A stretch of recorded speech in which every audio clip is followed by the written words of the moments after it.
The new part of the museum.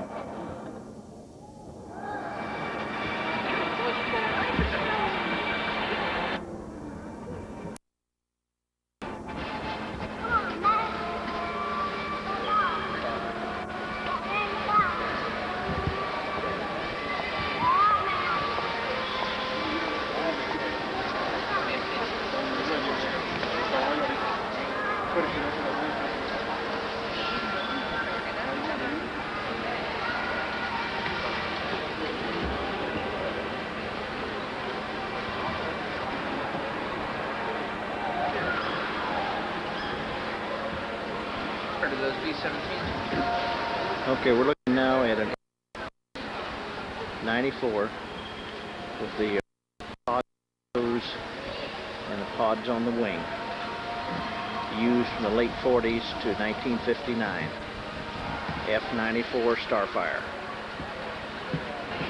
B-48 here in the background. We'll get another shot of it.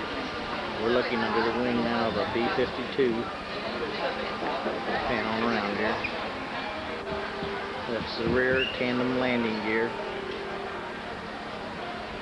This is the wing with the wheels on the landing wheels on the end of the wings to hold them up.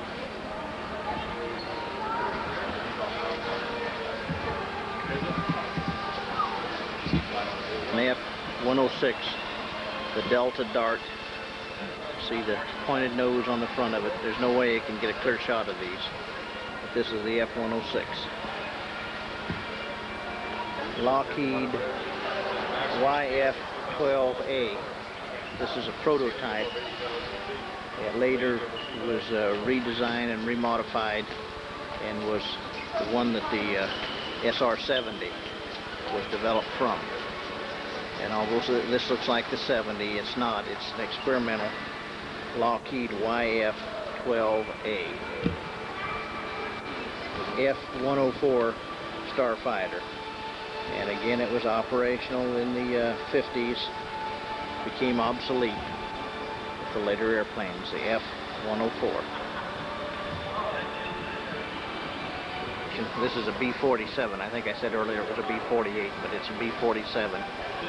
See, it has just two landing gears, and you can't see them, with the wheels under these engine pods here to keep it from tipping over.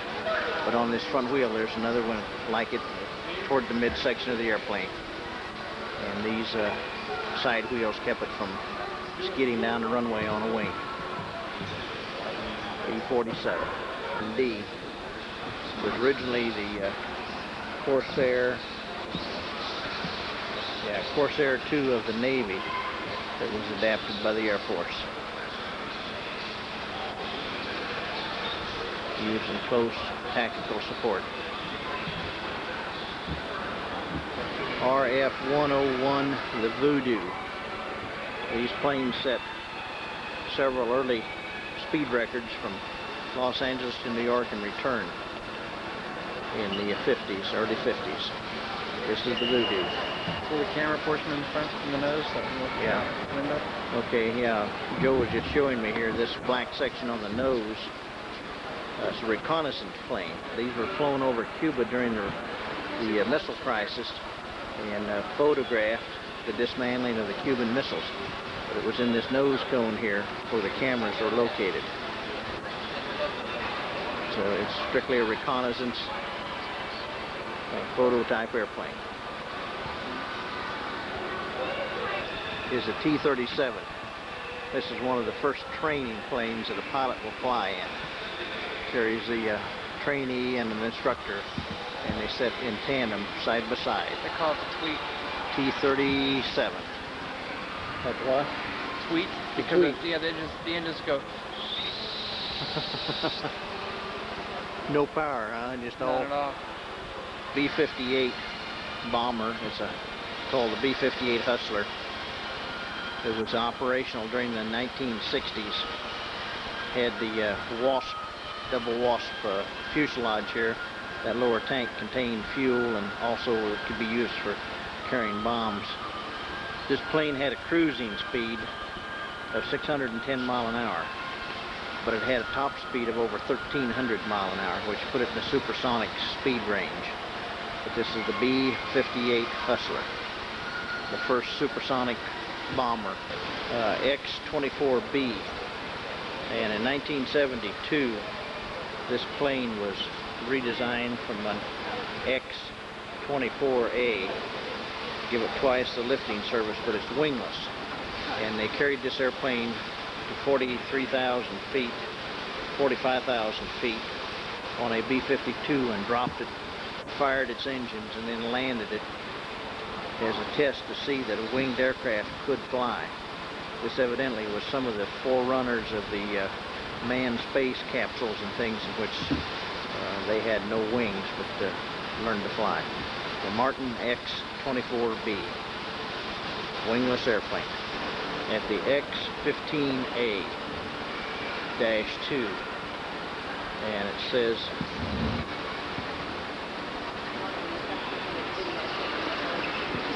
X-15 designed to provide data on materials and human factors on high-speed, high-altitude flights. Made the first manned probes into the lower edges of space. It was built for speeds up to 4,000 miles per hour and altitudes of 50 miles.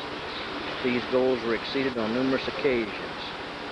Several X-15 pilots earned astronaut ratings by attaining altitudes above 50 miles. The X-15 program contributed significantly to the Mercury, Gemini, and Apollo projects. The X-15 was carried aloft by B-52 and was released at about 45,000 feet and 500 miles an hour. The rocket engines then fired for the first 80 to 120 seconds. The remainder of the 10 to 11 minute flight was powerless and ended with a 200-mile glide landing on a dry lake bed. The first fired X-15 flight was made on September 17, 1959, and 199 flights were made between 59 and 68 by 3 X-15s which were built.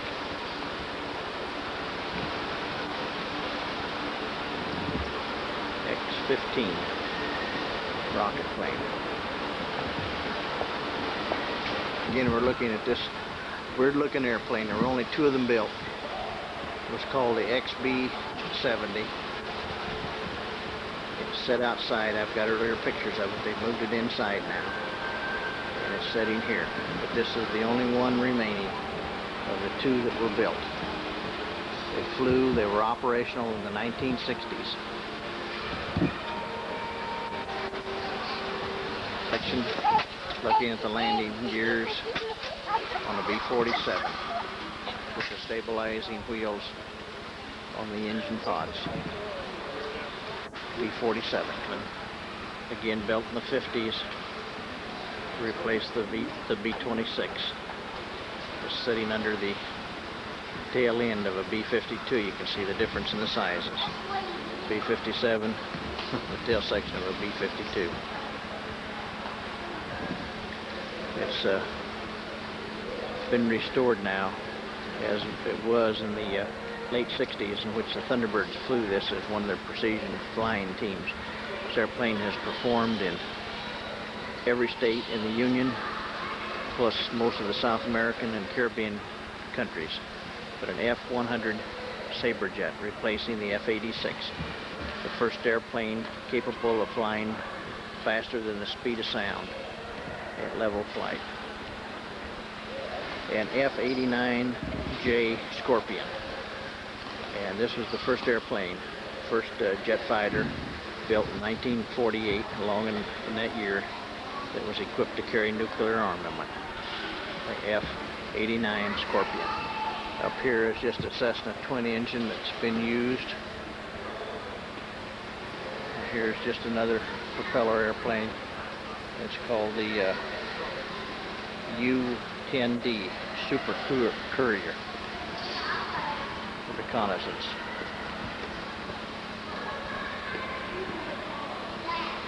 B-45 here.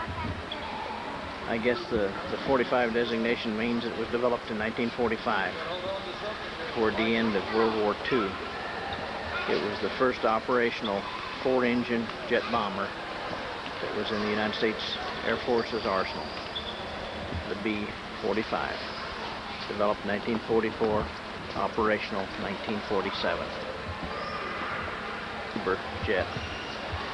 This is the one that was flown in Korea used extensively against the Russian MiG-15s, quite superior to it, but the forerunner of most of America's jet fighters, the F-86, operational late 1940s. Nose on a C-124, dubbed Old Shaky, 4-engine propeller-driven airplane, operational even during the Vietnam War. Could carry 200 fully equipped soldiers or 127 litter patients and attendants. Had a ramp at the front on the nose that you can see the seam there, one on the rear where they could load this airplane, commonly known as Old Shaky.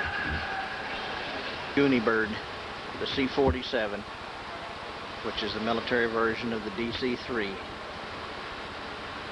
Dragon wagons. This one here is known as a fledgling, better known as the Jeep. It's an AT-9 trainer. Twin engine, kind of a tricky airplane to fly, but it was good for training pilots because of its unusual characteristics and its hard flying characteristics to train pilots to fly multi-engine aircraft, commonly called the Jeep. As you can see, is a Grumman HU-16B Ultratross. I'm going to have to read something on it. Up above are just some of the single-engine fixed-wing aircrafts that were used in various training and reconnaissance flights.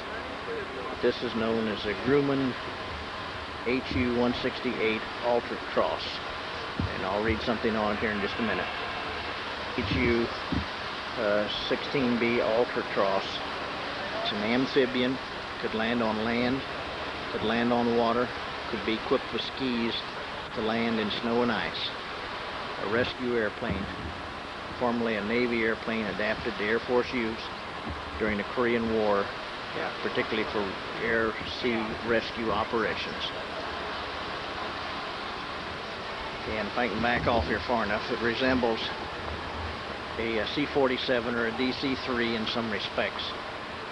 The fuselage is fuller, it has larger engines, it's capable of higher altitudes with larger payloads.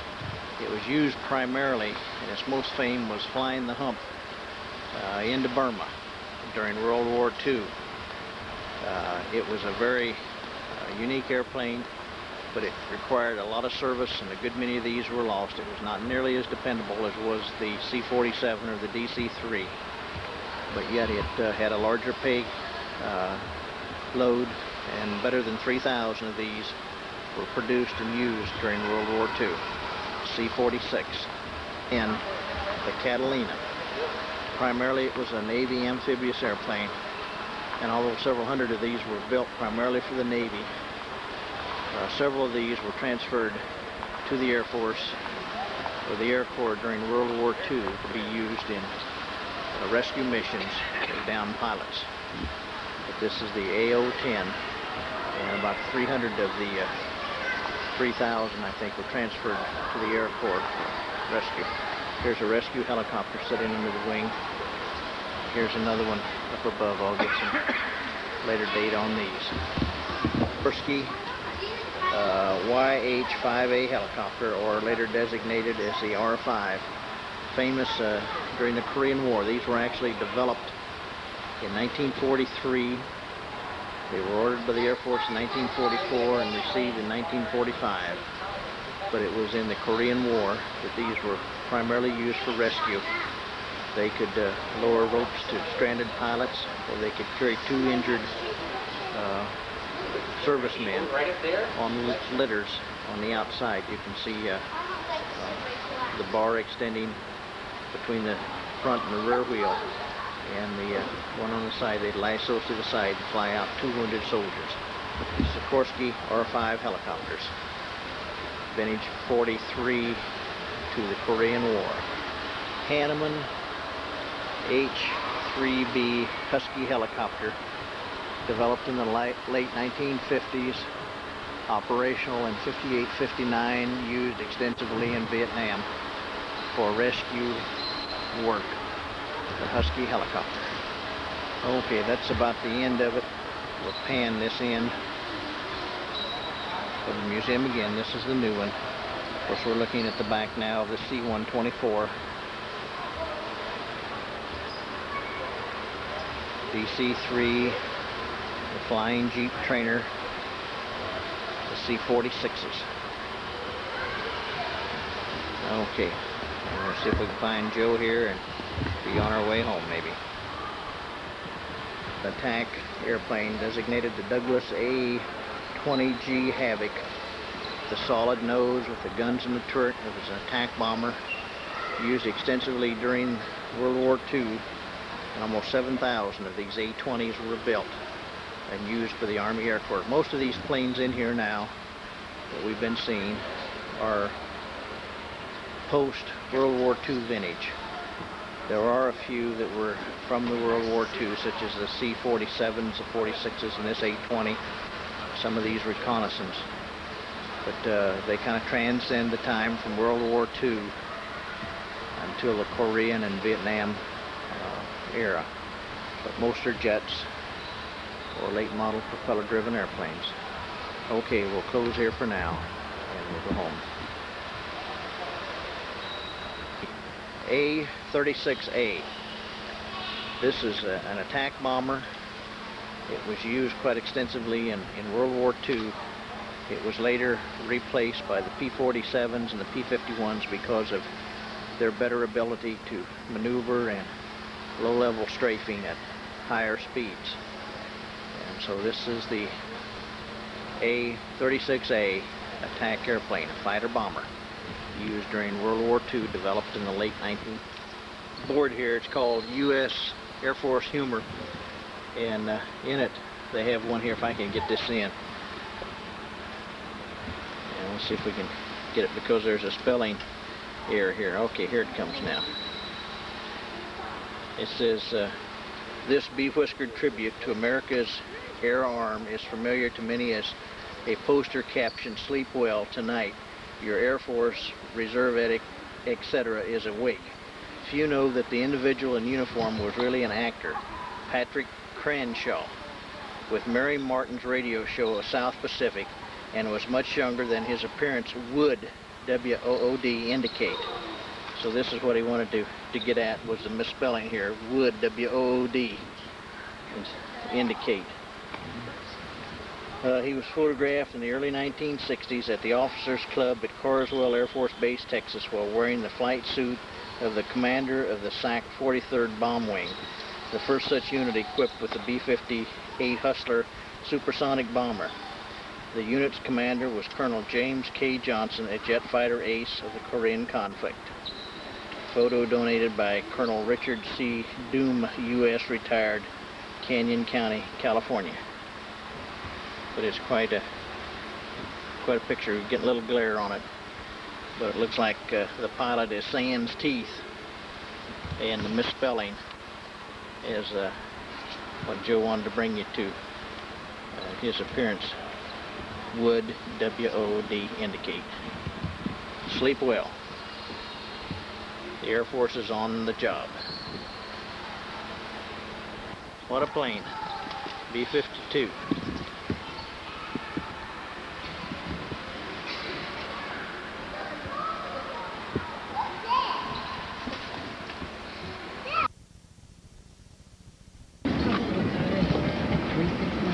That's how I'm trying to take pictures, huh? Mm-hmm.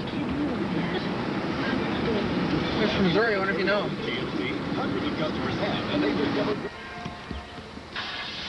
Caroline Park, Dayton, Ohio.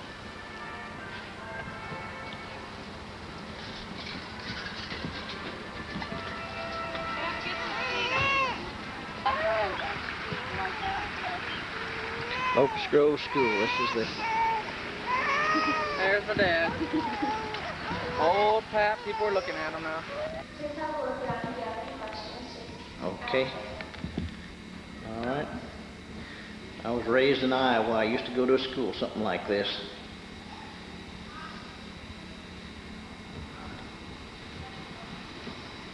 You're a tour guide, is that right? You can see that quite quite a few of the states that are now in existence were in existence then. And also in the scaled down model of the United States, on the right-hand side, it has shaded areas, and the darker the area, the more populated with slaveholders that it was.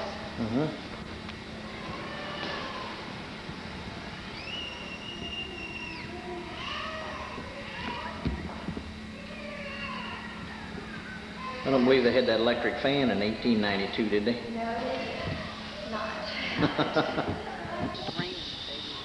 Cold.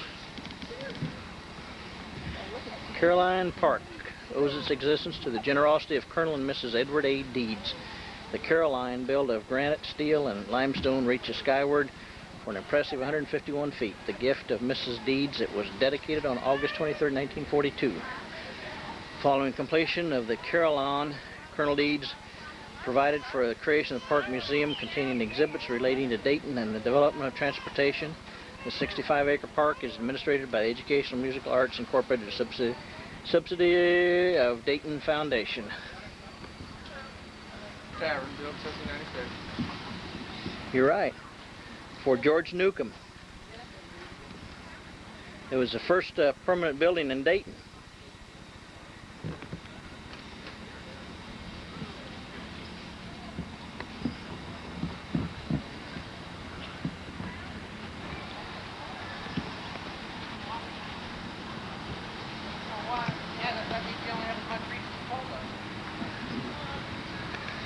There's another shot of the Newcomb house. I'm up too close to get a full view, but there it is, first permanent residency in Dayton. Morris House, 1815. William Morris built this stone residence on a 23-acre plot southwest of Centerville. It is one of a number of early residences in the Centerville area constructed of locally quarried limestone.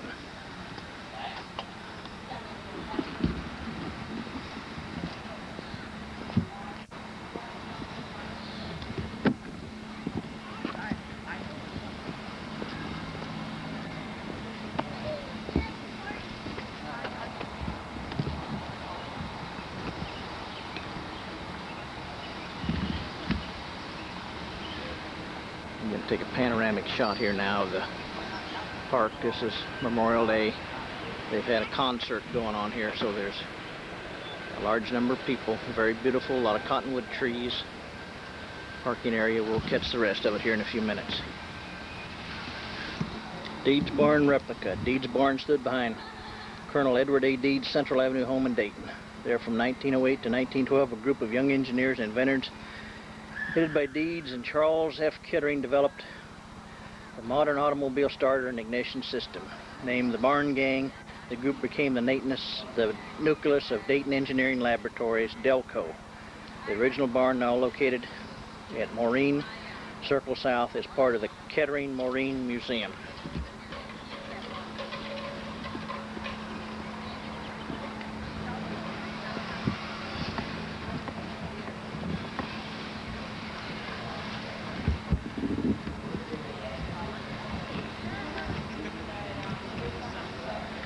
Okay, and this is just a replica of the barn. Again, I'm not close enough to get it all, or I'm too close to get it all in.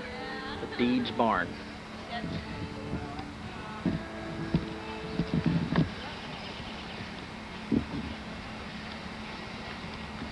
Across the way, in this brick building, is where the Wright Cycle Company was located. The Wright brothers, Orville and Wilbur, had a printing press and done custom printing until the development of the bicycle, at which time they were in the bicycle manufacturing business. And they began to read about flying and got interested in gliders and one thing and another, and they developed the first glider in their bicycle shop here in Dayton, Ohio. Corliss engines. We'll go inside and we'll see some real old-fashioned turn-of-the-century craftsmanship. Corliss engine building here at Caroline.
5th, 1988. Cannon Dam and Mark Twain Lake.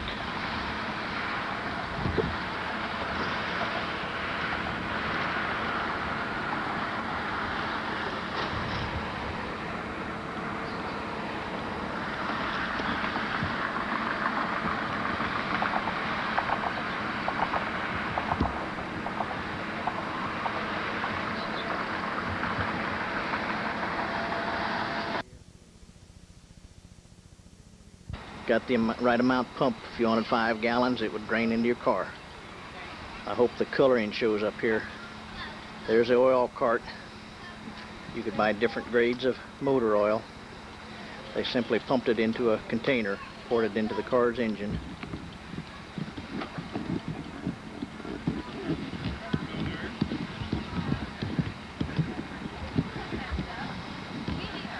First class had a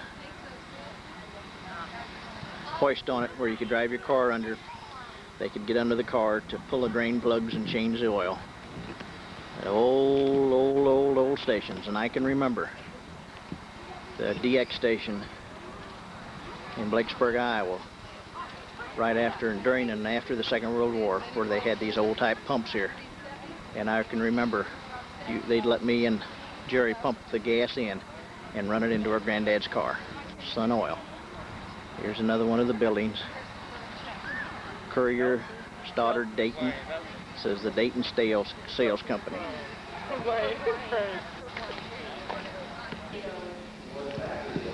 Stoddard Dayton Automobile. This 1908 train car built in Dayton by the Dayton Motor Company carried a $2,700 price tag. Its wheelbase was 121 inches and powered by a 45 horsepower engine. The windshield and top, as well as electric head, side, and taillights, cost extra. A car similar to this model won the first race in 1909 over a 5-mile course at Indianapolis Motor Speedway with an average speed of 57.43 miles an hour. Another Stoddard Dayton was a pace car for the first Indianapolis 500 in 1911.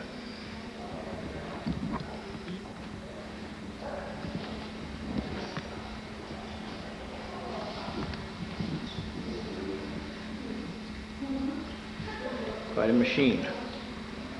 $2,700 worth.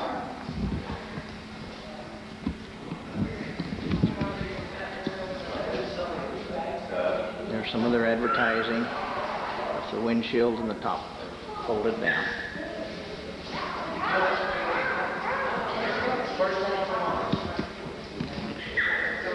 More of it probably have a glare. Here we're looking here at a Cleveland motorcycle. This 1918 motorcycle built by Cleveland Motorcycle Company of Cleveland was designed for use in the Army during World War I. Sold for $175. The manufacturer claimed it could travel 75 miles in a gallon of gasoline and had top speed of 35 to 40 miles an hour. An air-cooled engine, has 1 cylinder and 2.5 horsepower. Total weight is about 150 pounds. I've seen pictures of those in World War I museums. The next one here, Dayton motorcycle, 1914 model built by Davis Sewing Machine Company of Dayton, was one of the line of products that also included sewing machines, bicycles, and Bluebird washing machines. The company also produced parts for artillery shells during World War I. The Davis was sold to Eastern Interest in 1921 and soon went out of business.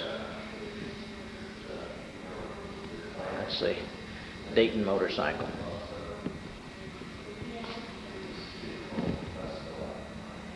The Dayton motorcycle, which was moved to Dayton Sewing Machine Company, which moved to Dayton in 1886, added bicycles to its line in 1892 and soon decided to power them with a motor. This 1908 model was called a Dayton motor wheel and later became known as a Dayton motor bicycle.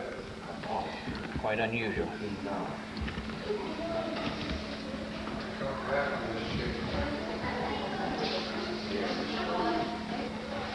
This is a Courier. This roadster built by the division of Dayton Motor Company, Dayton Motor Car Company in its Dayton plant in 1910, has 4 cylinders and cost $1,075.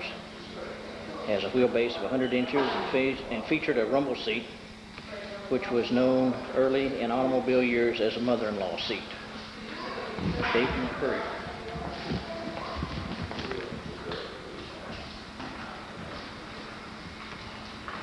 I hope you can see it. Okay, we're going to look at a hand-drawn fire truck. This hand-drawn fire pumper was built around 1840, was restored by the Miamisburg Firemen's Association over a 2.5-year period, and is on loan to Caroline Park. The pumper required 16 to 18 persons to pull and pump water. It has been exhibited in 3 states. It was built by Rumsey Company of New York, now part of American LaFrance. Dirty man's taking a VCR here. That's all right. You're not in my way. Speedwell, 1910 Toy Tuno touring car, manufactured in Dayton by the Speedwell Motor Car Company, had a $2,500 price tag. Built on a 121-inch wheelbase that accommodated 4 passengers, is powered by a 50 horsepower 4-cylinder engine and the top and electric lights cost extra. Looks like it's minus the hood.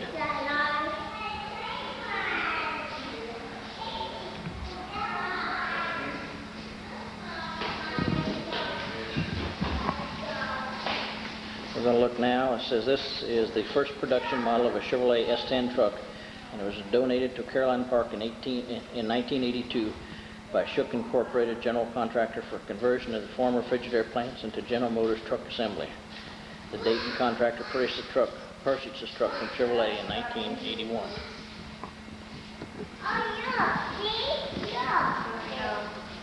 Well, it's too modern. Red and white. Now it's too long.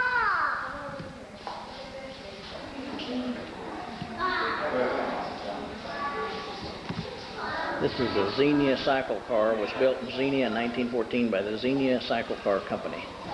It was powered by a 2-cylinder 9 horsepower Spackle deluxe motorcycle engine, which was made in Dayton. Cycle cars were popular in the 13 to 16 period, primarily because they were cheap alternative to conventional automobiles. The Xenia cycle car sold for about $385 and weighed 550 pounds. This car was restored by the Greene County Antique and Classic Car Club and is on loan parked by Ray Denham of Brewerton, New York.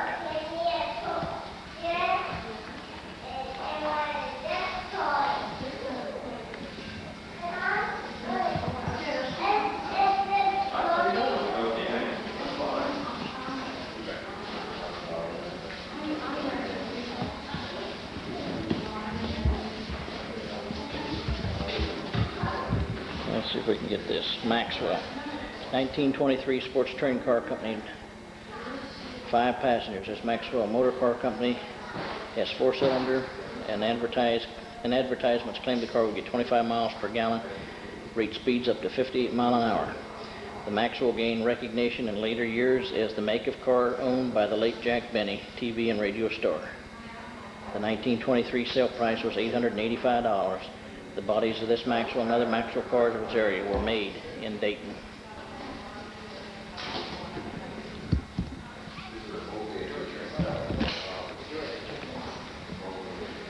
Let's see, 1923 Maxwell and the cycle car. We'll have to find out something about it here in just a minute. So, and we can hear the,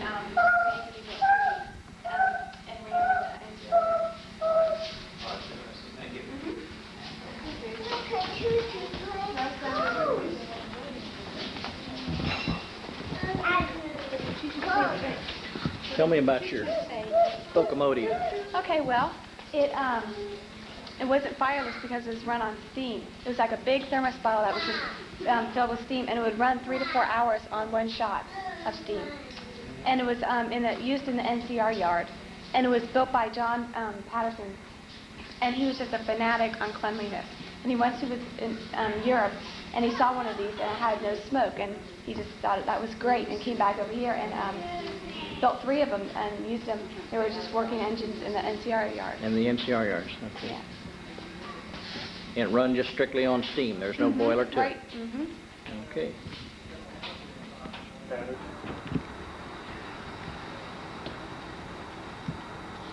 This little jewel here is a H.K. Porter locomotive, 1873. H.K. Porter Company of Pittsburgh manufactured narrow and standard gauge steam locomotives for use as industrial switchers. This narrow gauge engine operated in the Central Works plant of the American Rolling Mill Company, Armco, in Middletown, Ohio from 1907 to 1937. As a switching engine, it replaced a mule train which hauled iron ore and limestone from stockpiles in the open hearth area.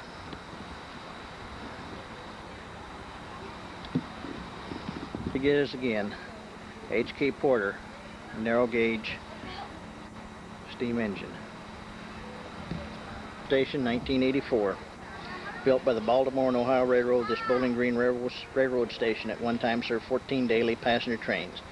The station itself incorporates furniture and equipment from other Ohio railroad stations.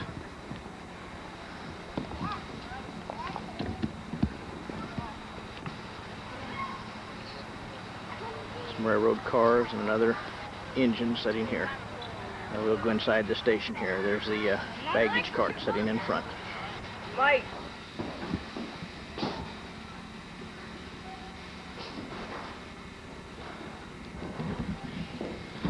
We're in the passenger waiting room. Stove, trunk on wheelbarrow ready to load.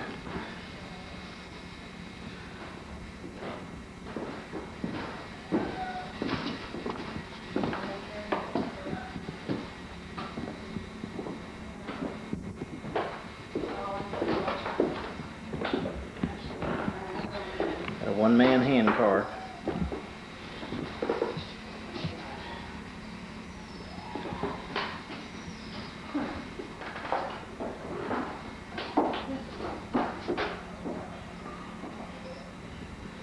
Tell me about your station. Okay, this is the Bowling Green Station from Bowling Green, Ohio. It's from 1894. That's when it dates back to. Do you want to know about the different things on the wall? What is that? The signal? For the semaphore that's outside that you see when you go outside. It controlled the color of the lights. And then you have the 2 telephones, the old type telephones. You have the telegraph system.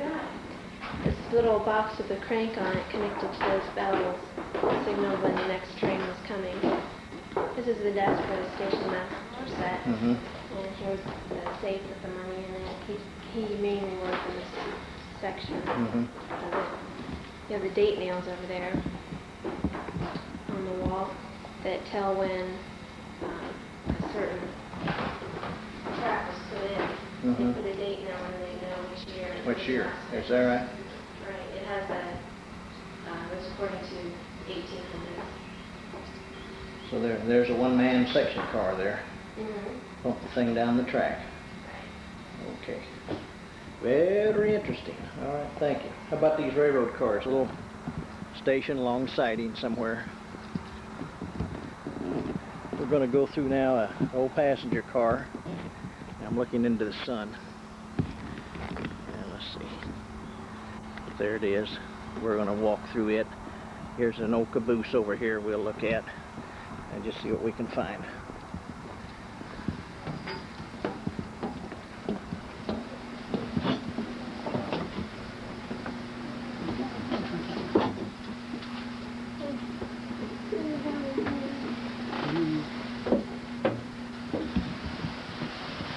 Very ornamental.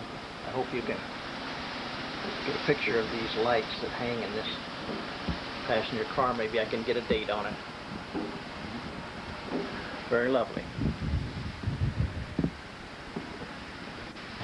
Looking now into the men's room, you get a shot of the elegance of travel on the old railroads.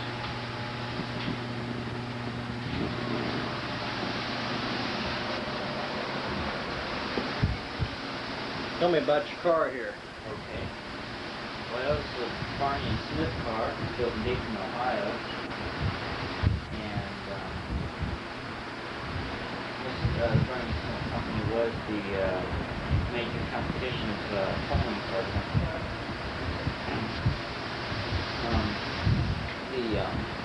factory, was Barney Smith Company, was located in Dayton, Ohio, near, on New York Central Locomotive 1912, B&O Caboose 1923. They tell me I gotta move.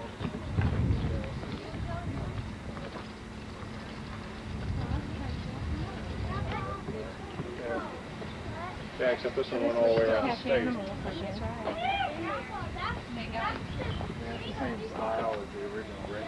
Pullman Interurban Car 1904.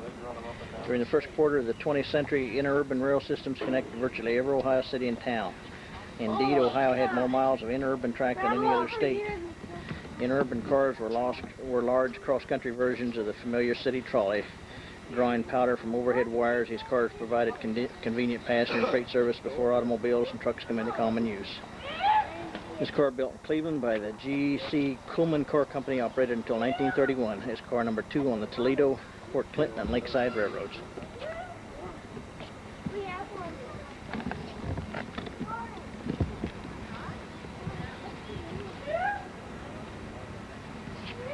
Electric car. Here's just an early bus. We got to move on. It's going to close, they say. Railroad.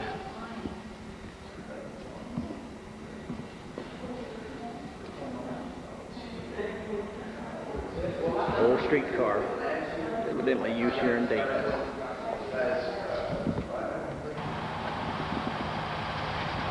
Miami and Erie Canal, lock number 17, 1831. Miami Canal opened the Dayton area for growth in population and commerce. Built between 1825 and 1829, the Dayton-Cincinnati waterway passed through the Caroline Park. The canal eventually extended north to Toledo as Miami-Erie Canal.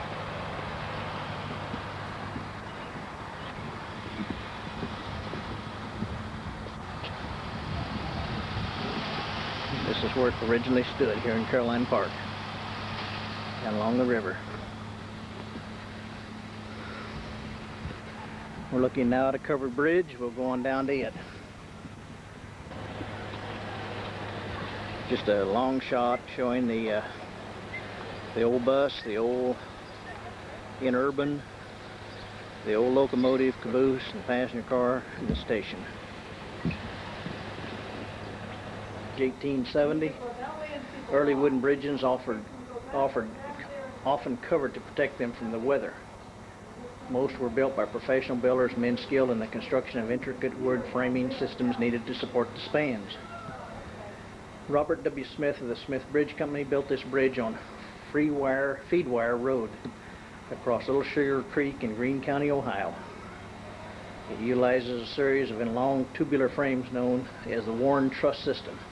The arches in front and rear overhang were added at a later date. Smith Covered Bridge.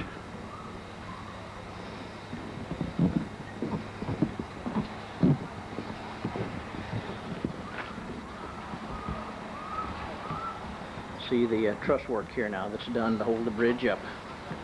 It's all wooden.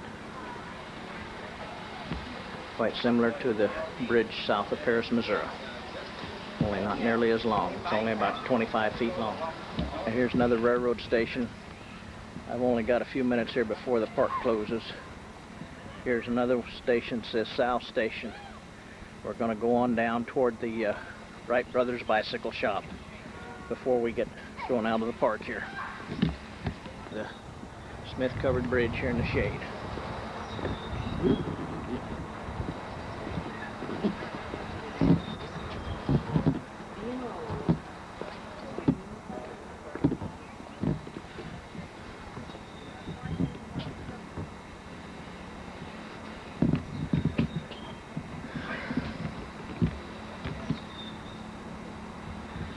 It's dark in this building. It says South Station.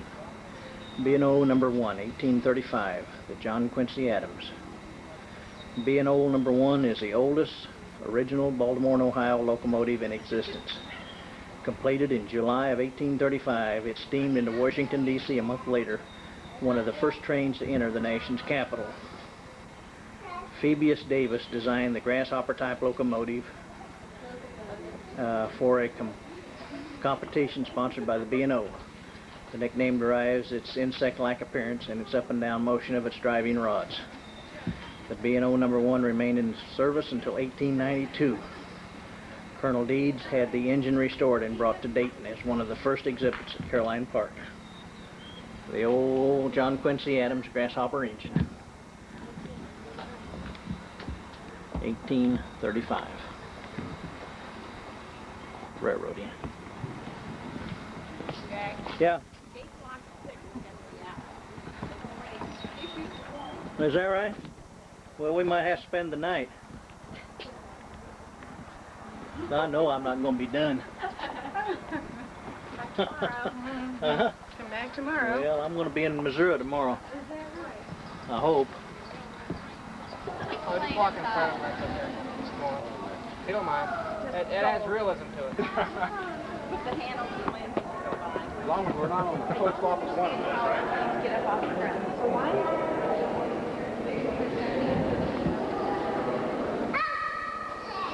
You can't read it. It says Wilbur and Orville Wright, citizens of Dayton and of the world. Replica of their airplane. It says the world's first practical airplane. This airplane, restored largely from original parts under the personal guidance of Orville Wright, was regarded by the Wright brothers as the craft in which they really learned to fly. Although their famous Kitty Hawk had made the first pirate heavier than air flight late in 1903, the plane on display here was the first to incorporate aileron and rudder control systems which permitted the pilot to maneuver at will. This made it the world's first practical airplane, the one which operating principles was a direct forerunner of today's planes. This aircraft was first flown in 1904 after more than 100 flights and many modifications. It reached its present state of development the following year. The longest flight over the 2-year experimental period occurred on October 5, 1905 at Huffman Prairie east of Dayton, when the plane stayed aloft for 38 minutes and traveled 24.2 miles for an average speed of 40 miles per hour.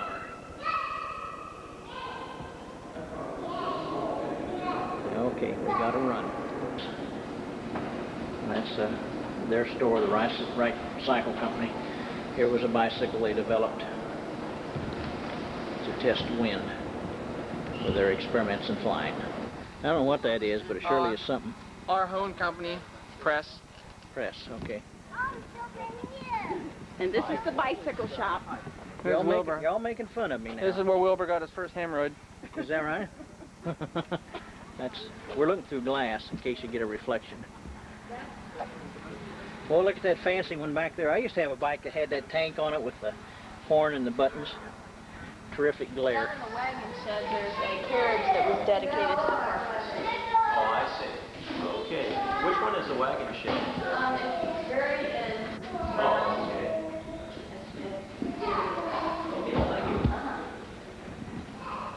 Is this Orville Spike? No, that wasn't. No, that wasn't. His is over right home.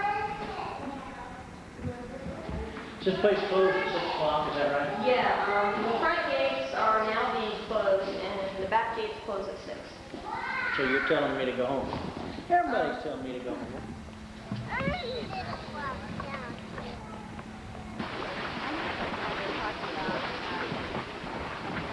How about this old water wheel? Okay, garden hose up there, that's where they get all the water, honey. Comes out of the garden hose? Yeah, oh yeah. Absolutely. Okay, I'm ready to go. It says private residence. The leather thing on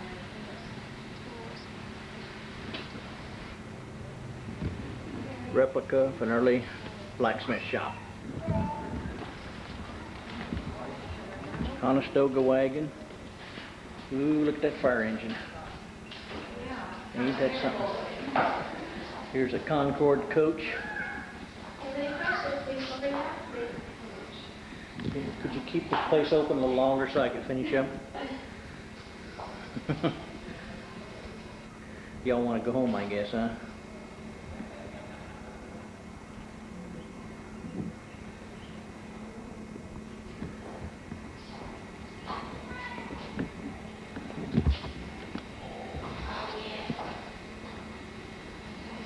stagecoaches, looking down the sun.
White or red, white, and blue smoke.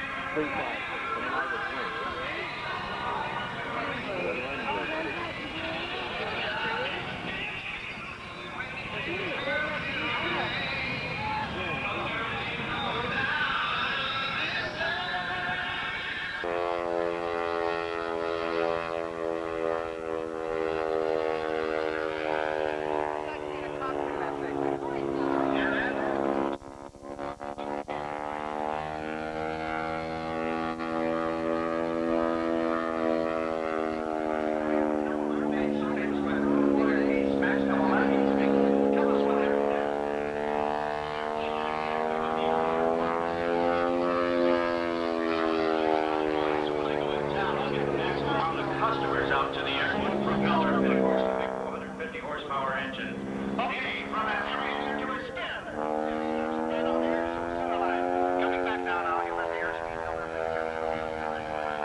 Red, white, and blue.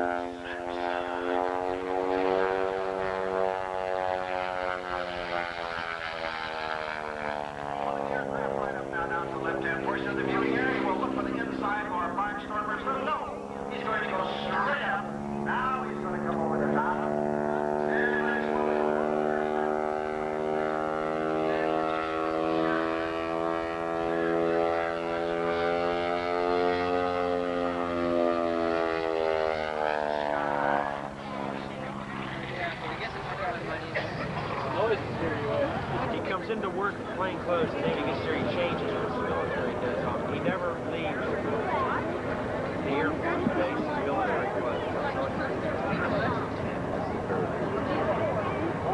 Well, it's something that's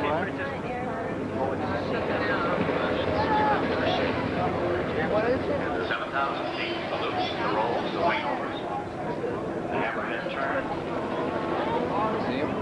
Remember, earlier today, during his powered flight, remember the takeoff of the dynamic B-1B? Okay, the B-1B is a multiple-role, long-range strategic bomber. It will be able to fly intercontinental missions without refueling and to penetrate present and predictive sophisticated enemy defenses using electronic jamming equipment made more effective to reduce nautical mile range.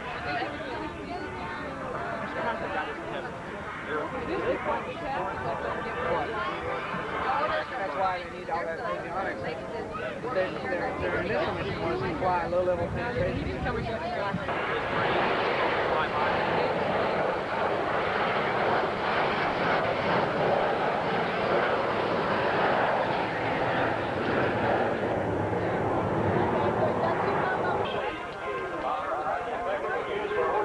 This thing's a pig, the baby we used in Vietnam. 2 hours on station.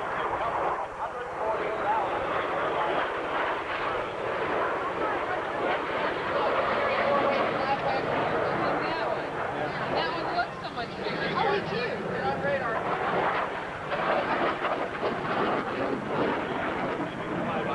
Immediately pull out as the team leader takes them right down to 3,500 feet. There's the record bull, and there we go. Line, black and gold. The United States Army parachute team, the Golden Knights. And what, the aircraft itself? I'm not sure what the aircraft itself is. It's an old prototype plane. The beautiful black and gold canopy with a backdrop of sun-blinked clouds. Fly high in the air over Dayton International Airport. The team leader takes up his heading on the target, spiraling down at speeds of up to 40 miles an hour in order to set up a snack line. So the jumper will have his own individual approach to the target area. I wish you'd put those ears back between two screens. It's raised the forward dynamic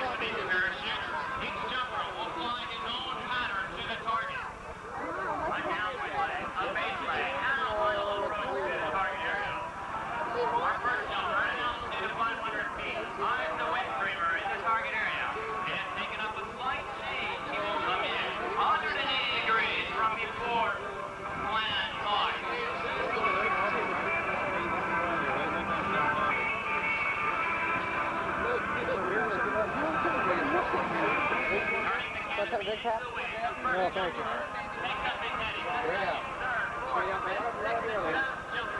Remain higher upwind.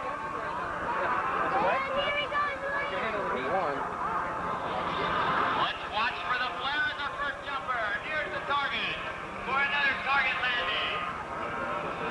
The next jumper leaning it out slightly, rocking the parachute back and forth. Maneuvering through the target area. Let's watch for him to flare as he nears the target for a beautiful stand-up target landing.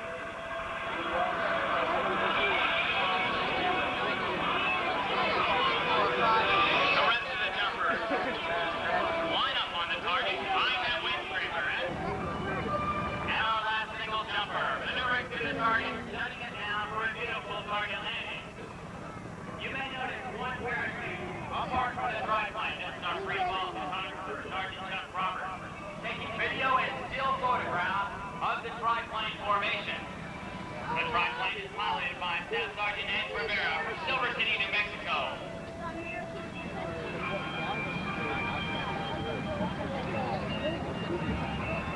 Let's watch now, Sergeant. I'll drop these guys and they'll run off the Cobra and the A7 and give the rest of the sheriff's up there. These guys will drop troops on. I'll take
sitting here probably for 5 minutes just hovering in that exact same spot. He's not moving at all. There he goes. Overhead and the full recon plane providing constant coverage of the Fort Campbell, Kentucky.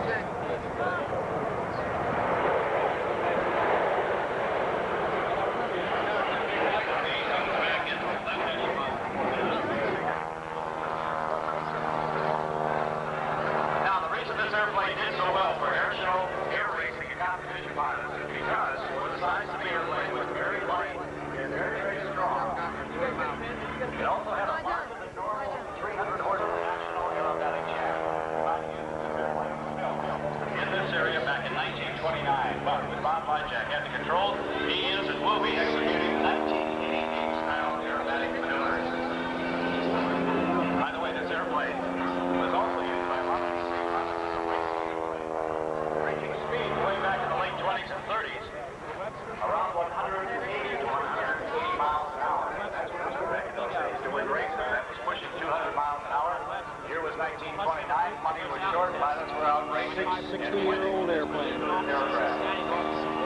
Bob Lyjak, until a few short years ago, was a full professor of mathematics and computer science for the University of Michigan. He retired from that job and now holds a position with the Environmental Research Institute of Michigan, based at the Willow Run Airport. He's also the co-founder of the Detroit Institute of Aeronautics and hold that coveted FAA maintenance or mechanics license. Bob, coming on down back into the air show line once again. As the Wacos Taperweight comes home after almost 60 years, back to close proximity to the factory in Troy, Ohio. Bob executing on the big inside of fire starters with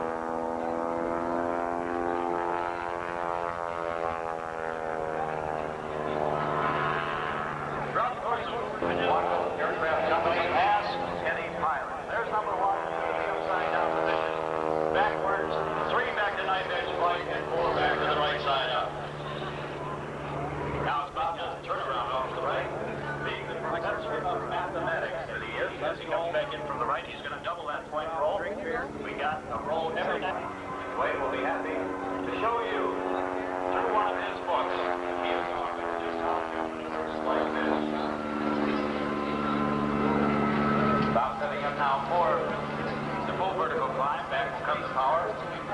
Shift in reverse. Well, look at him Tail stop. slide. 1, 2, 2.5 lengths of the airplane. Pendulum effect from the way to the engine. Power. Tail slide complete.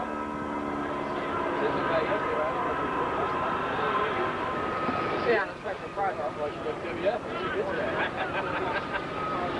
Shit, he interrupted me. Jumped in the shower.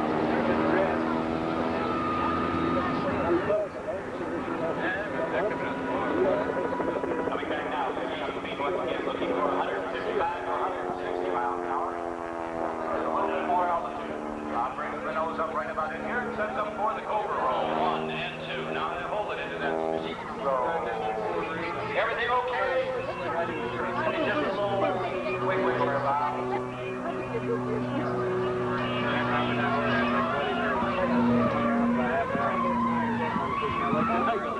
Zero airspeed stall with Bob and controls. You know, from time to time we have a little work done on this, right, Commander? Bob likes to do the work whenever he possibly can. Hey, Bob Blackjack, ladies and gentlemen, he's going to get ready to go down there in that beautiful Watco. Notice how rapidly the airspeed begins to dissipate. Bob's already down to 15, 14, 30, 20, 10, 0.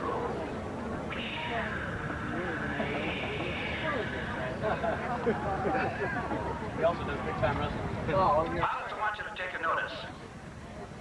Suddenly, when Bob finished that maneuver, he went from the air show center line to a sharp turn to the left.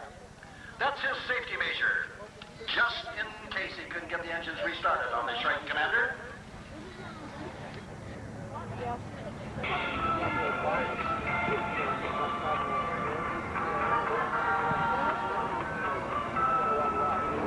Downhill. We're looking for 288 miles an hour in this right, Commander. Okay, both engines are off, ladies and gentlemen. Now, total concentration required by Bob. Executed within 10 feet of one another is a violent rolling maneuver, which requires full deflection of Through the course of their routine during formation maneuvers, the team prides itself in its tight formation as seen by the less than 3 feet wingtip to canopy separation.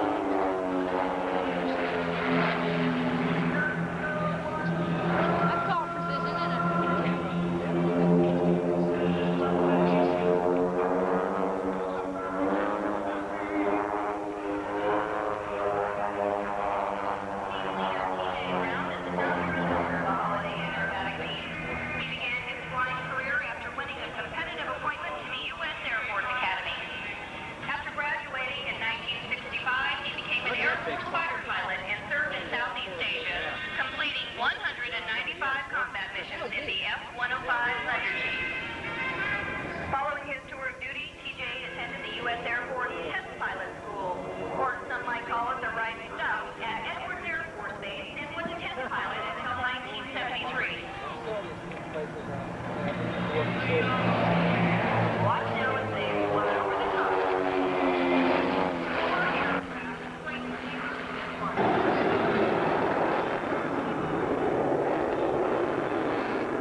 Got it.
C-5.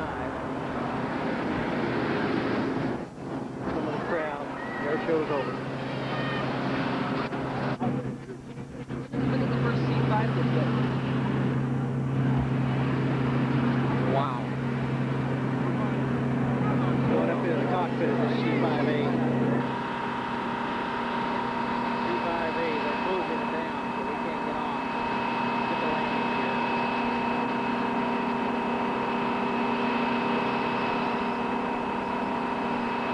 Area.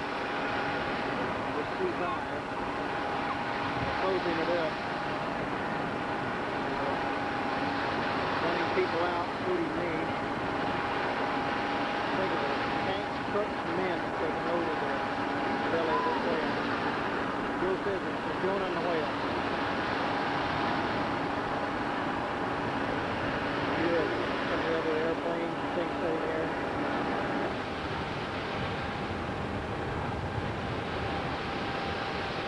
Helicopter, part of the Confederate Air Force that flew earlier in the program. The old Jap Zeros.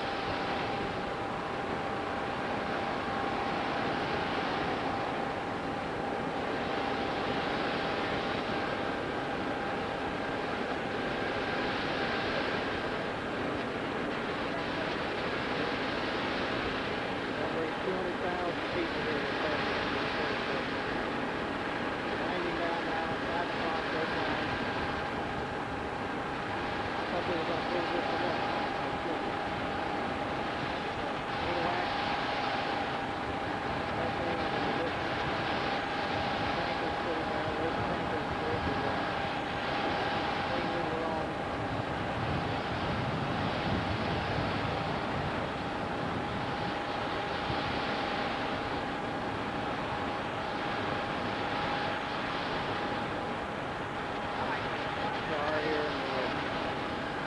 Terminal at Dayton International Airport. All the civilian airplanes there. The airport was closed there for about, they ran across of this one. The front was open as you looked in, the nose was up, now it's been closed. They're getting ready now to put the tail. Terrible racket there as the generators are running.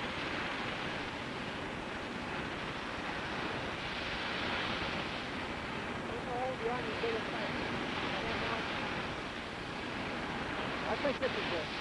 There was anyway there that was looking at ramp up now. One tank's in there, truck. Really carry about 300 men in this thing, don't we? Yeah. We're going to be in here more. Maybe headquarters or something. Is that right? Gigantic.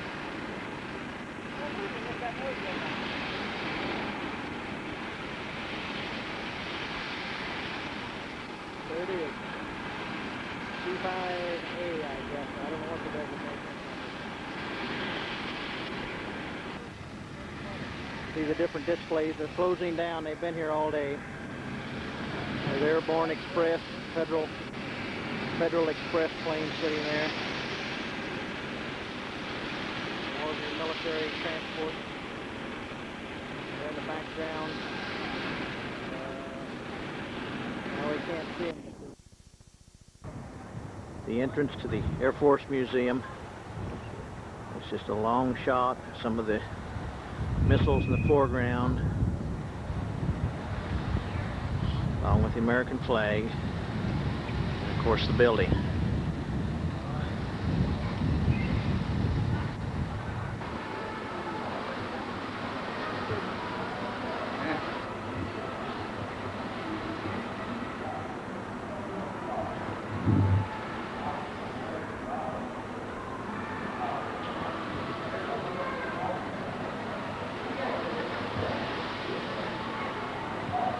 Alright, we're at the entrance. We're reading the sign here. It says, "Man's dream of powered flight was not realized until the beginning of the 20th century with the flights of the Wright brothers. In 1908, on the parade ground at Fort Myer, Virginia, the United States Air Force first powered aircraft took flight to begin the first faltering steps to advance American military aviation. This is the story of the dedicated men and women who created and nurtured the evolving United States Air Force and who today sustain it in pursuit of peace for all.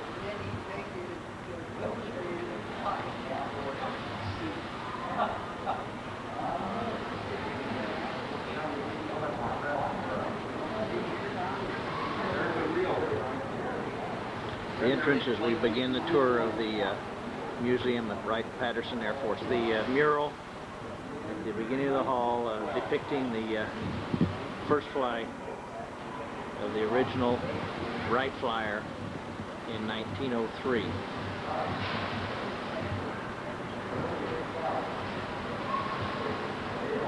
Picture of the bust of Wilbur Wright, April 1867 to May 1912. He was the older of the two brothers, and he passed away of typhoid in 1912.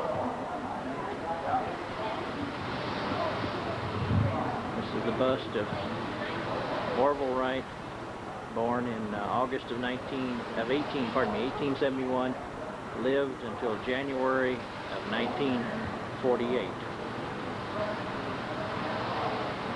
Front of the airplane here, it's the Wright 1909 military flyer, and this was the first airplane that was used by the Wright brothers for the United States Army, and at that time it was not the Air Force. Go ahead, you can read it there. I'm backing up now, trying to watch people behind me. There's Gerald standing there reading the plaque.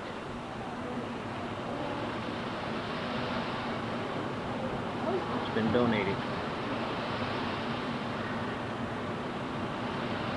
Up above it in the wall, and we're trying to get a better picture, is a later airplane that was used about 1912, 1915. We'll find more on it in a few minutes. Of the wind tunnel that the Wright brothers developed in 1901. They had read the glider experiments of this famous German who had been killed, and they decided that they would build a glider. And their first attempt in 1901 failed, and so they came back from Kitty Hawk to Dayton, and they developed this wind tunnel, and they tested their designs in this wind tunnel. And it said that it had a fan on it that is capable of delivering a breeze of 25 to 35 mile an hour. And it was from there that they developed the design for the 1902 glider that they successfully flew, and again at Kitty Hawk. The plane suspended here, I don't know whether you can see it very well or not,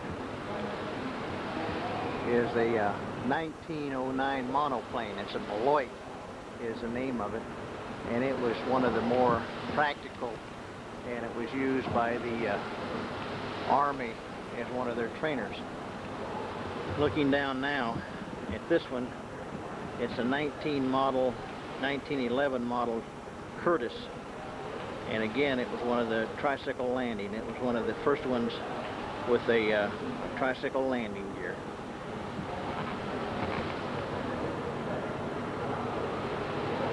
At the replica of the Wright B flyer, which was a later version. This one was put into service to replace airplanes 3 and 4 that the Signal Corps had bought in 1908 and 1909. You notice it has 2 steering wheels on it, and it has the wheels on it for landing. But this was used, and they trained pilots up until about the time of the First World War.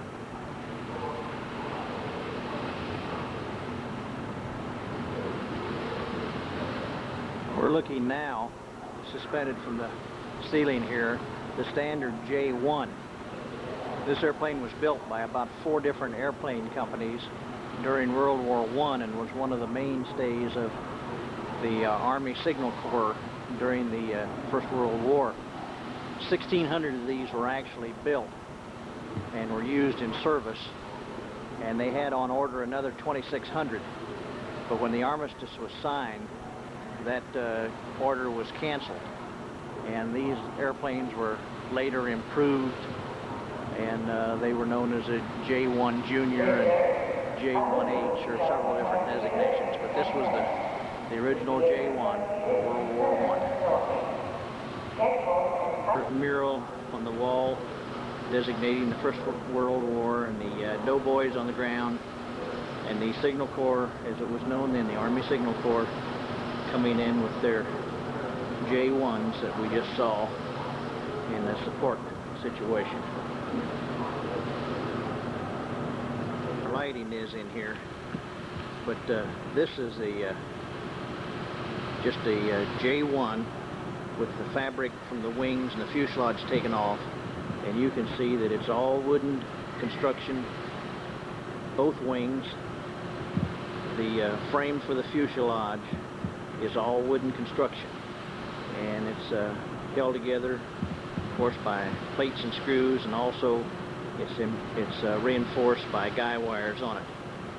But you can see there's two seats in it, one for the pilot and I guess one for the bombardier navigator, but that's the J-1. Up above it is an unusual thing. It's called a Kettering bug, and this thing would take off on a rail. It was designed to take off, and at a predetermined time the motor would quit on it. It had a motor and propeller. They would shut this motor off, and when it did, the wings would fold and the thing would plummet right to Earth, and it was a bomb. And it was one of the first crude bombs. It was developed, but it never got into service during World War I. The war was over. Here again is a trainer that was used during World War I to train the pilots. It was a later model. Very few of these. There was only about 126 of them, I think, manufactured by the end of the war. Here's a later version of it. They were the first ones that I found in here that used the concept of the rotary engines. And all of your rotary aircraft engines have an uneven number of cylinders. And this one in particular had 9 cylinders, and it was used for training. Is a Curtiss Jenny, and it's probably more famous than the other airplanes of the World War I. About more of these were manufactured than any of the others, and I think the sign said there were about 2,600 of them were manufactured.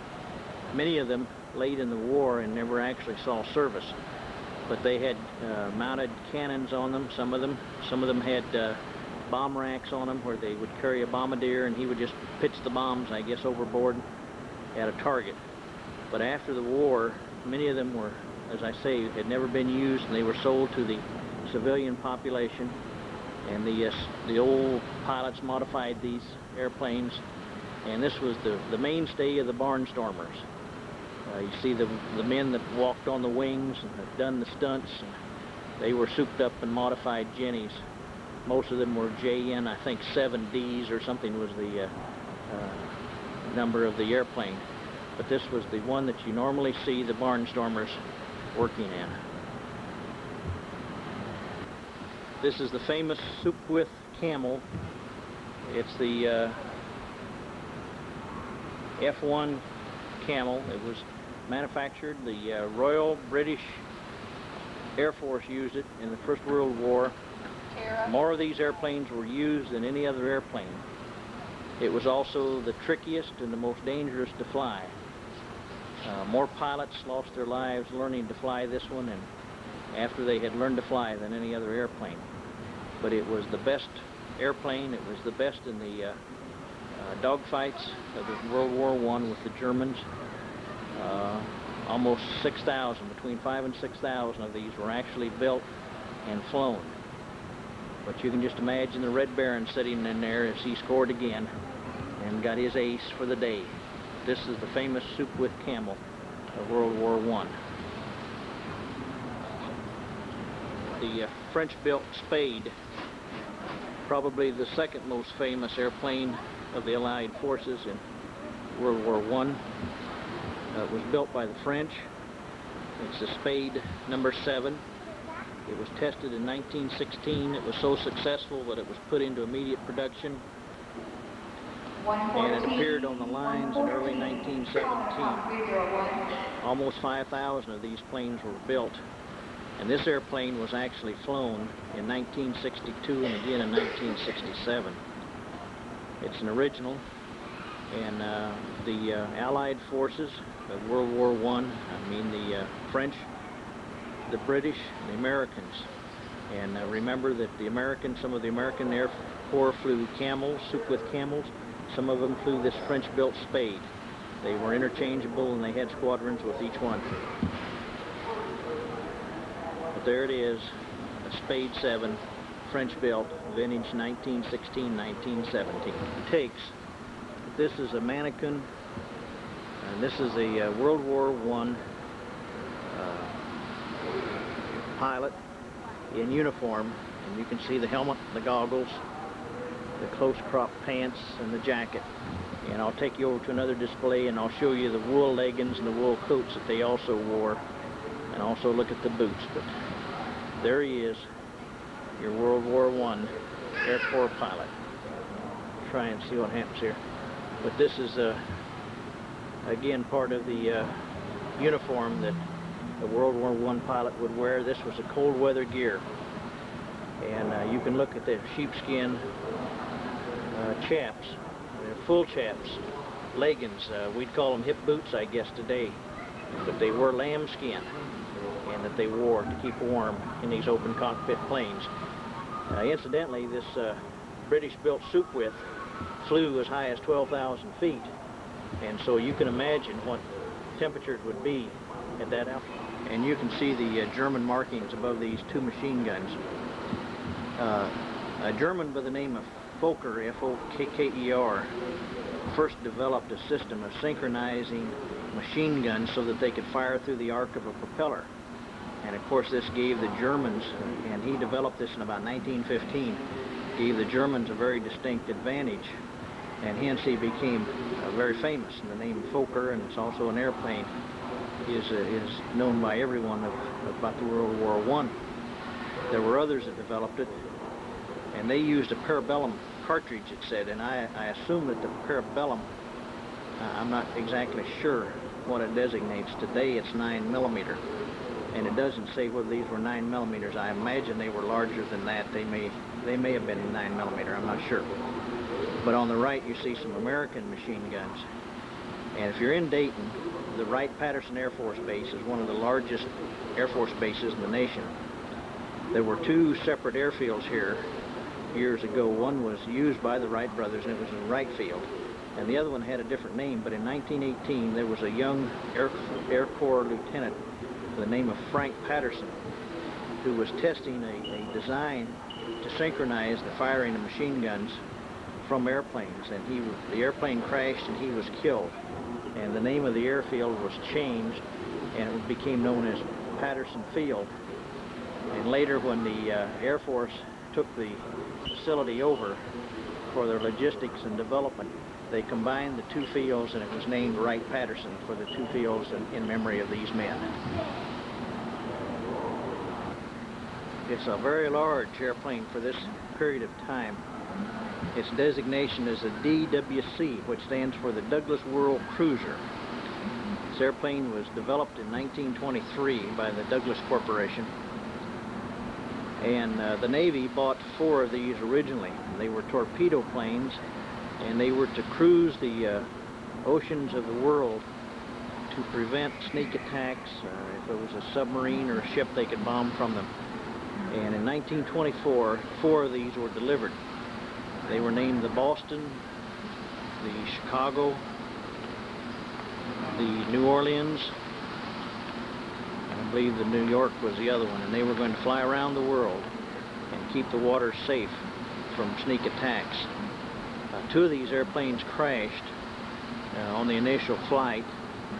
The Boston was later replaced by the Boston II, and this is one of the originals, and it was loaned to the Air Force Museum by the Los Angeles County Museum in 1957. But this is a 1924 vintage DWC, used, proposed by the Navy as a torpedo bomber to keep the coast free. And was a loaning, OA something or other was the designated. It was an amphibious airplane. It was developed again in 1923 after World War I and was deployed on the coastal areas. Many of these were sent to Hawaii and also to the Philippine Islands because they could land either on water and or land. And they also were on a goodwill tour around the world, which lasted for 2 years. And it's kind of an unusual, it's kind of a, by our standards, it's a strange looking bird. But it, you can see the long engine on it. It was a Liberty engine, and several of these were built. I think it said 45 of these were built and were actually in service by the U.S. Navy. And again, they were stationed near the coastal areas or large bodies of water. Quite an unusual plane. Model of the Boeing P-12. And the Boeing company developed this in the late 1920s, by 1927, of their own company expense. And it was sold to the government. It was one of the most widely used fighter planes in the 1930s. And this plane was discovered in a garage in Chicago in the 1950s, minus its wings. And they put a set of wings on it and brought it in here now, and it's on display. But this is the Boeing P-12, the famous, most widely used fighter plane of the 1930s. Curtiss P-6E Hawk. This airplane was developed in the 1930s, one of the more powerful pursuit planes in the world, but because of the Depression and the austere times of the Depression, only 46 of these airplanes were ever built. This one was never flown in combat, but was flown during the 30s and retired. And as far as records go, this is the only remaining P-6E Hawk that is known to exist. And it's here in the Air Force Museum. It's quite an airplane. If that had a cockpit, a closed cockpit on it, it looks like it would really fly and really do the job. This was manufactured, of course, by the Martin Corporation. In about 1934, this plane came on the market. It's got kind of an interesting nose on it. They had a revolving gun turret on it. The pilot sat back of that. It was an all-metal design. The fabric, instead of being fabric, it was all metal. A good many of these were manufactured. They were sold to some of the air forces in South America, also to the Netherlands and a few others. Very few remain. This is one of them. General Hap Arnold flew one of these and was credited as saying that this was the modern miracle of the Air Force in the 1930s. A good many of these were on the ground at Pearl Harbor when the Japanese attacked on Pearl Harbor Day, and they were destroyed. If you see many of the newsreel clips of what happened at Pearl Harbor, you'll see these sitting on the runways, and the Japanese almost crippled our fleet. They were later replaced by the B-17s and the B-18s. But this was the first real bomber that America had. It had the gun turret on the front, had internal bomb racks and a system for delivering bombs. Quite an invention for the 1930s. UC-43 Traveler. This airplane was developed in the late 1930s. It's unusual. I don't know whether from this angle you can see it or not, but it's a bi-winged airplane. The wings are staggered. The lower wing sets farther forward than does the upper wing. And during the war, in the early stages of World War II, they needed executive airplanes and liaison airplanes, and a good many of these were produced. This airplane was actually flown by the British and was donated to the museum by a retired general, and was flown to Wright-Patterson Air Force Base and placed in the museum in 1974. Fighter plane was developed in 1937, late 1937, early 1938. It was the first all-metal with an enclosed cockpit of any of the fighter planes that were put into service by the United States government. It's interesting to note that in 1938, 60 of these were ordered by the Japanese, and it was the only American-made, American-designed airplane that was used in World War II by the Japanese. It's the P-35, which is the forerunner of the P-47, which we'll see a little later.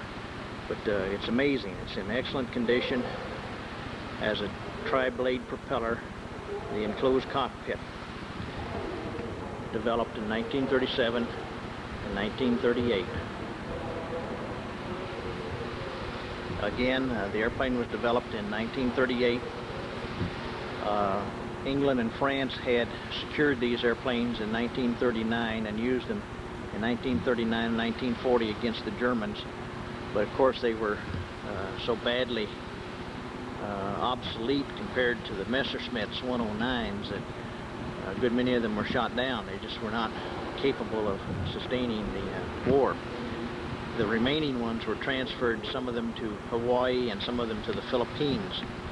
And when the Japanese attacked Pearl Harbor, of the few airplanes that got off the ground, 2 of these P-35s were airborne and were used to fight against the Japanese.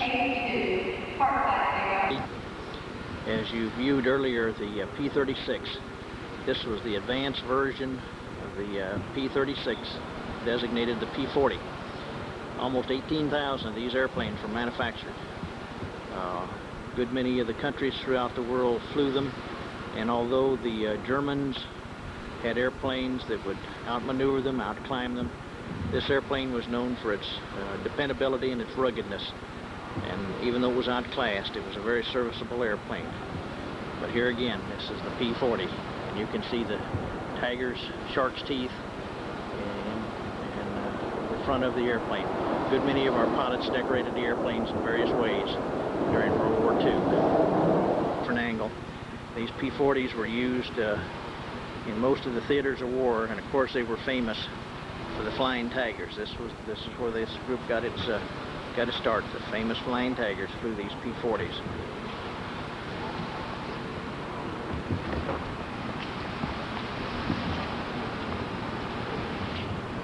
We're looking now at one of the more widely known airplanes of World War II. It's the British Spitfire. And 20,000 of these airplanes were manufactured. The airplane was actually designed by the British in the mid-1930s, 1935 and 1936. And when they entered the war in 1939 against Germany, this was the mainstay of the British and French Air Forces. Look at the machine guns mounted in the wings of this airplane. The Spitfire would fly 280 miles an hour, and it had a ceiling of, believe it or not, 43,000 feet. This is the British Spitfire. On display here is a World War II U.S. Air Force motorcycle. This is a 1941 version of the model WLA, built in 1941. About 90,000 of these vehicles were manufactured for the United States and our allies during World War II. And they were used. And I'll try and back off here and get a complete picture. I hope it shows up in this case with the lighting the way it is. But this is a 1941 military Harley Davidson.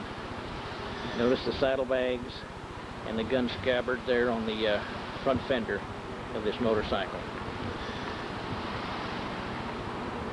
But I don't have time to do a great lot on every one of them. Some of them were kind of crude, but they were used for various trainers, which basically is what you're looking at here. Some of them still had the cloth fabrics.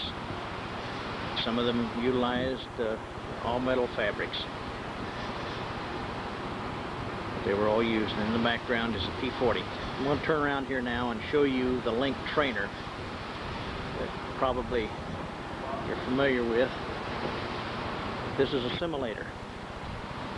And they put men in here and they'd simulate flight as best they could. These Link trainers, incidentally, were advanced and used, and I suppose they're outdated today, but they were used as late as the 1950s and early 60s to give pilots their early training. They could blindfold them and put them in this capsule and simulate instrument flying. And the thing would elevate, turn, and bank much like a regular flight. Glider. And again, I don't know how all of this is going to turn out from the lights, but this is a World War II glider. A good many people can remember those flying over Missouri. Many of those pilots were trained in Kansas, and I think some of them over at Knob Noster. Here's another picture, of course, of a World War II trainer. You can see where the trainee would sit and the instructor would sit behind them. Here's another one that's known as the Texan. And I'm sure you've seen these in movies where they used them to fly. Up above is kind of a strange bird. It's called the sandpiper. The Germans developed this during World War II. It's kind of an auto gyro, they called it. As we sit here and look at this thing, it's so crude that not much that would really scare me in flying, but I'd have second thoughts about getting into this thing. It's really a contraption and a half. It's just an accident waiting to happen. Said several of these were manufactured, and this is one of the few that's known to exist, and I can believe it. You can see the plexiglass dome on the front of this. And this was a commercial airliner. It was a Beechcraft Model 18 commercial airliner. You've seen many of these. But during the war, the American ingenuity, they needed a trainer to train bombardiers. And so they simply took the nose of this airplane, glassed it in, and let the bombardier sit in the nose of this airplane. And almost 90%, the sign says 90% of the 45,000 bombardiers that were trained by the Air Force in the United States Army Air Force during World War II were trained in a Beechcraft A-11, nicknamed the Kansan. Up above it is probably one of the most famous airplanes in the world. If you all think of a Piper Cub, you're looking at a Piper Cub. This is a J3. The doors fold up, the glass part, the lower part folds down. You set two, one behind the other. If you're flying by yourself, you have to sit in the back seat to get this thing to balance. And these airplanes were manufactured in 1940-41, and the Air Force ordered about 9,000 of these. And there wasn't much that they weren't actually used for. They call it the Grasshopper, you call it the Piper Cub. There it is.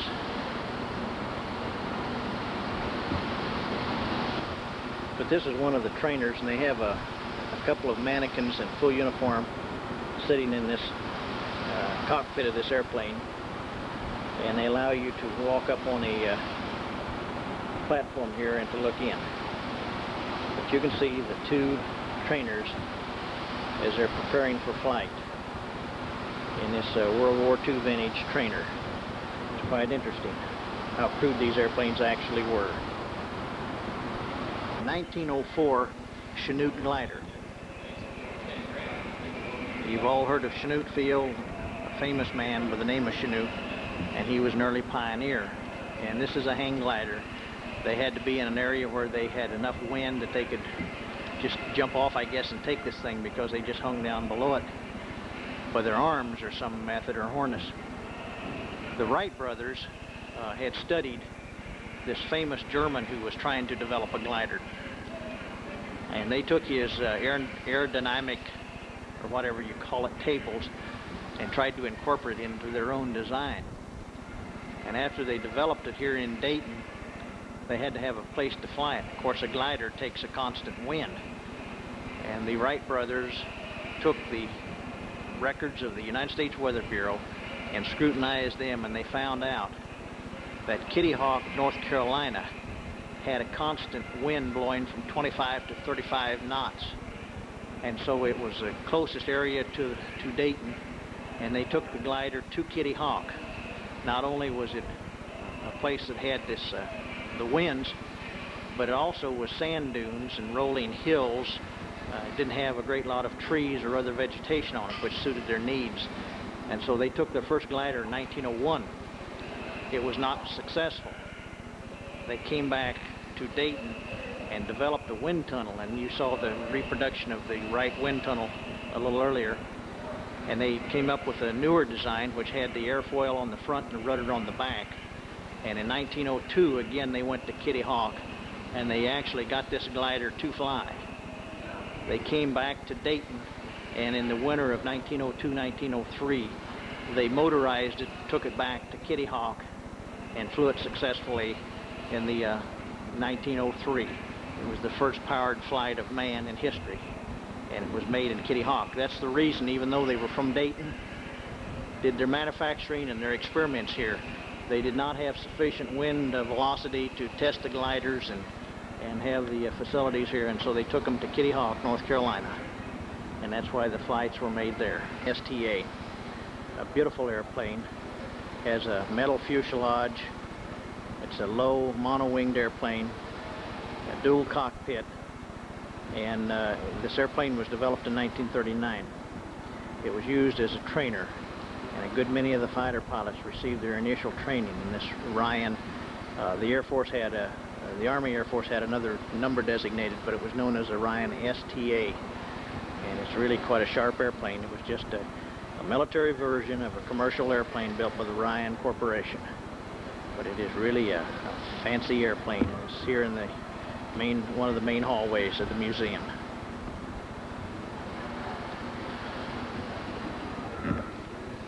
They have, of course, any number of them, but one of the most famous of the generals, this is Lieutenant General Jimmy Doolittle. This is his portrait that hangs in the Air Force Museum. There's no date or anything on it, just captioned Lieutenant General James Doolittle. Throughout the hall, they have a good many posters that were used during World War II. This one says, "Save freedom of speech by war bonds."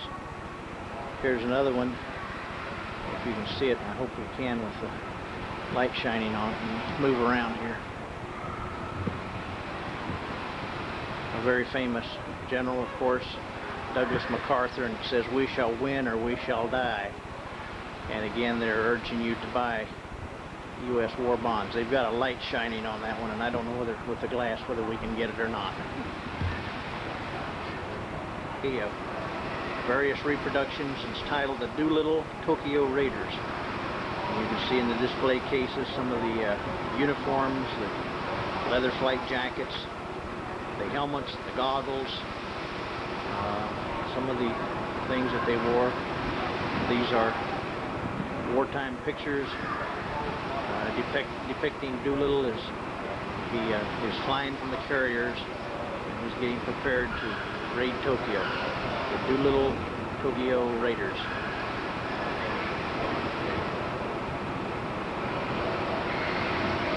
Just too much here and too little time that I can't get it all in. I'm just trying to pick and choose what I think is interesting here. Again, they have a light illuminating it. I don't know whether we're going to pick it up or not. It's titled Combat Europe.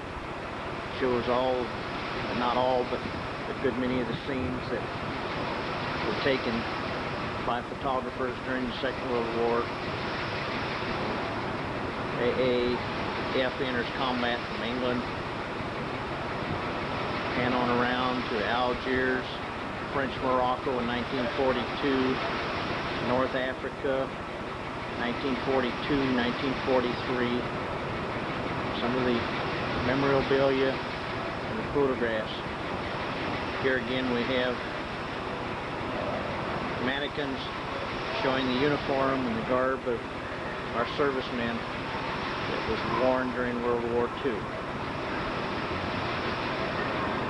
And we see the map of Russia, map of Japan, map of the United States imposed here, combat Pacific, again showing some of the pictures of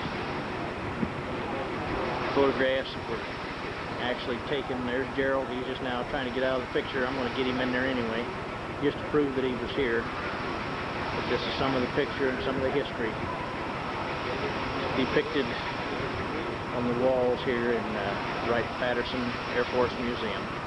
World War II torpedo. Place walking. Hey, no damage, but it's on display here. Fired at many of our ships. Shows a B-17 that crash landed in New Guinea. It was coming into a jungle landing strip, and the landing gear on the aircraft folded. And this is how it wound up. The caption, and of course, the story about it. Picture of this. This is a Clark Caterpillar type tractor that was developed during the World War II. These were very small and very compact, and because of their lightness and their smallness of size, that during the war in Bermuda, these were airlifted in one night by gliders. The tractors and other men, and they brought these in, landed them, and within just about 3 days, in the jungles of Bermuda, they had cleared an airstrip that allowed the airplanes to come in and to land and bring men and material in for the men fighting in Bermuda. This was one of the inventions that was made. Clark eventually developed them, and then later on another company took over, and there were several hundred of these manufactured, and some of them were actually parachuted into jungle areas to clear landing strips. Photos that were taken during World War II. The top one shows a B-17 as it's flying through flak. This one I'm trying to zoom in on shows a B-24 coming in from a fight flak area, and its number 2 engine is smoking. I hope you can see it. The trail of smoke behind this B-24. This is some of the actual fighters and flaks, what it's called here, on some of the bombing runs.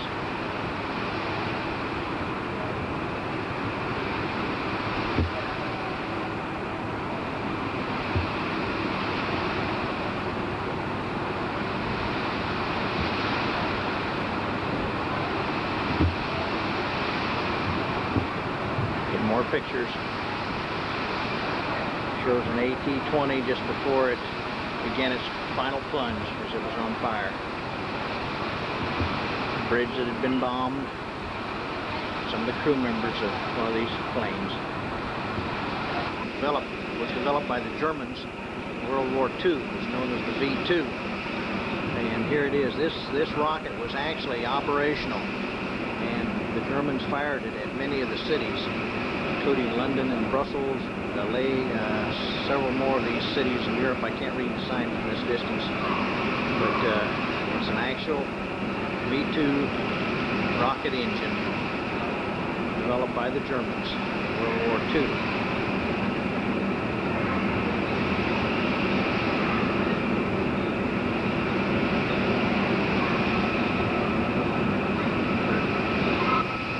As you can see, I can get a shot of this.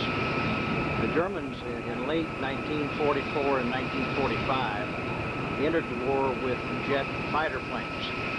This one here is the first German jet fighter to see combat duty during World War II. Needless to say, these airplanes were far superior to any of the propeller-driven airplanes of the British, the French, or the Americans. This airplane not only was maneuverable, but had a top speed of 522 miles an hour, far outmatching anything in the propeller class.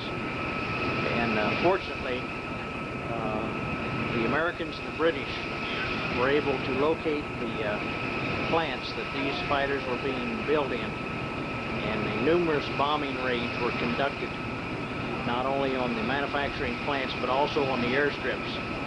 And fortunately, we were able to destroy the existing jet fighters, and consequently, the war was over before the Germans could get many of these into service. But they were far superior to anything that we had during World War II. General shot now in the museum of different airplanes. You can see the one up there with the Red Cross marking on it. There's different fighters, different trainers, all hanging from different positions. Here's a Piper Cub that's been modified and used. Here's another bomber that was obsolete before the war ever started but was used. I'm standing now in front of a B-25, and I'm going to turn around and try. General Jimmy Doolittle made it very popular flying it off of the aircraft carriers on his raids in Tokyo, and one of the most serviceable, one of the most famous airplanes of World War II, particularly in the Pacific Division, the B-25. B-24D, one of the most famous, most versatile bombers of World War II. Because of its long range, its payload, its dependability, this aircraft was used in every theater of war in the Second World War. This plane that you see here was actually used in North Africa in combat. It's a same model as was the famous Lady Be Good, which went down in North Africa during World War II and was discovered in the desert in 1959.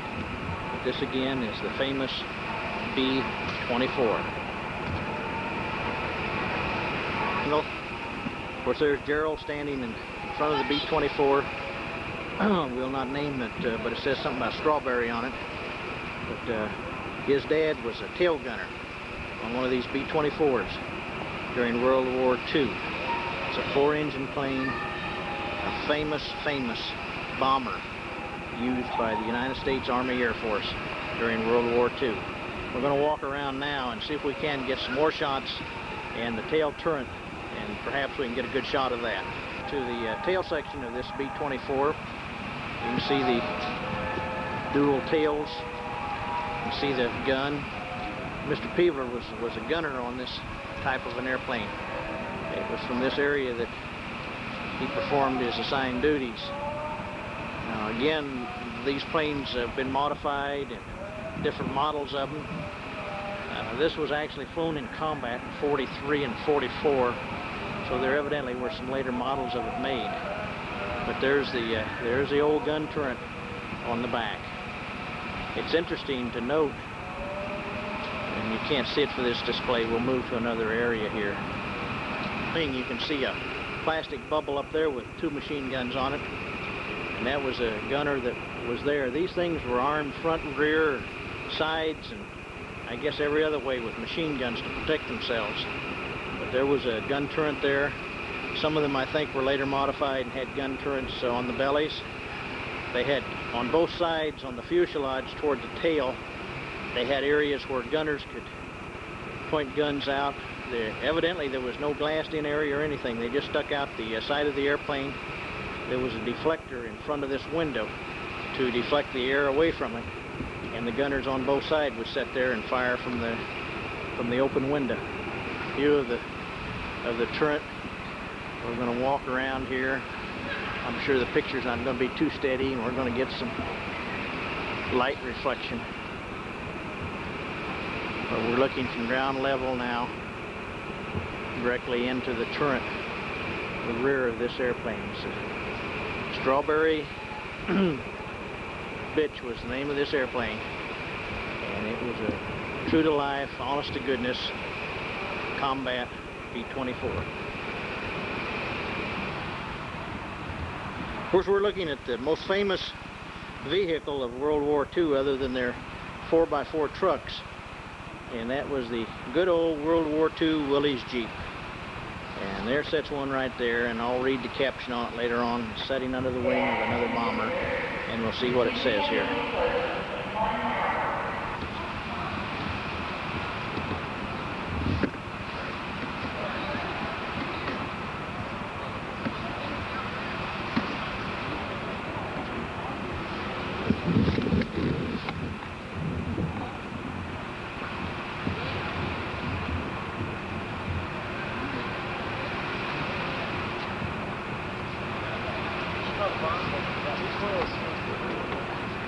I think it's in full position.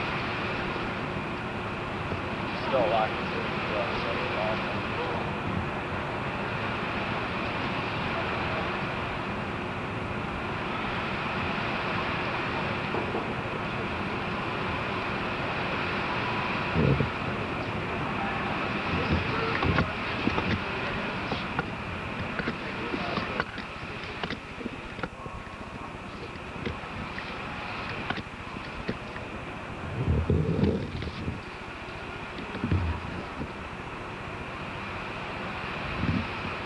Flying Fortress. This airplane, believe it or not, was first developed in 1934. The first one was manufactured and flown in July of 1935. But here again, because of the Depression and austere times, very few of these were manufactured. But when the war broke out in 1941, the production was accelerated, and from probably 35 or 40, the production went to over 12,000 of these. It's a 4-engine bomber, the first 4-engine bomber in the world. And like I say, it was developed, and I'm sure that the later armaments, the gun turrets, everything were added on. The plane has been modified several times, but the basic design was first flown in 1935. The shot here of this B-24 sitting here. You can see the markings on it, the tail section and everything. It's so crowded in here that they have other aircraft sitting underneath it. One of them in particular is this German jet. And this was the jet the Germans developed during World War II. It was flown in combat against American forces and had the bombers of the Army Air Force not destroyed the manufacturing plants and the airstrips where these were stationed. Germany would have had a very distinct advantage over any one with these jet airplanes. They were put into service in 1944 and 45. Down here and get off base so much, but as I was panning the B-24, and this German Messerschmitt 262 is sitting under its wing. It was the photo that I showed you on the wall a few minutes ago. This plane, believe it or not, was first developed in 1938 by the Messerschmitt company. Because of production problems, it was originally designed as a turboprop airplane, but because of production problems, it was never really put into production. In the early 1940s, 42, 43, they developed the pure jet engine, and it was converted to a jet engine.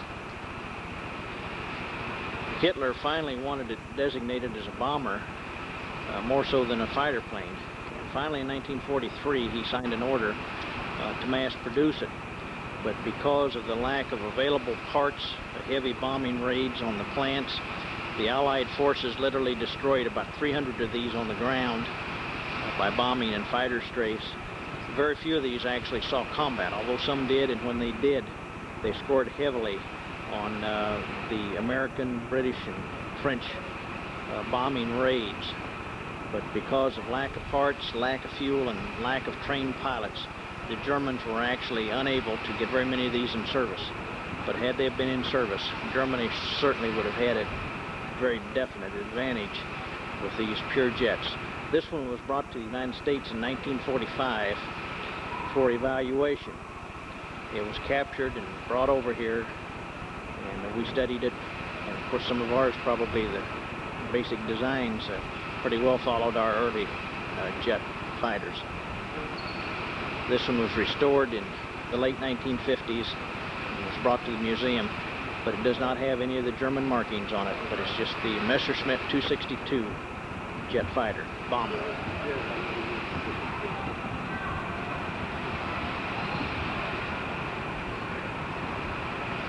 Okay, again, we're looking, there's so many airplanes here from World War II. This is, of course, a glider. It's called the Little Girl, and it's suspended here, but it's one of the troop gliders that was used. Again, we're looking at the prop-driven fighters and trainers that were used during World War II. There's just so much here that I don't really have the time. Look at the unique design on the propeller hub of this one, the spiral. Can you imagine that propeller turning and that spiral, what it would look like as it was in flight? Again, we're panning around. I hope you can see that early helicopter that's up there on suspension. Maybe I can get some more of those. Here's another glider that's suspended. Another one, I'm not sure quite what it is. We're looking now at, I guess this is a B-29 ahead of us, and we'll look at it in just a few minutes. Another 2-engine fighter bomber. Again, another view of this B-17. that's in here that we see.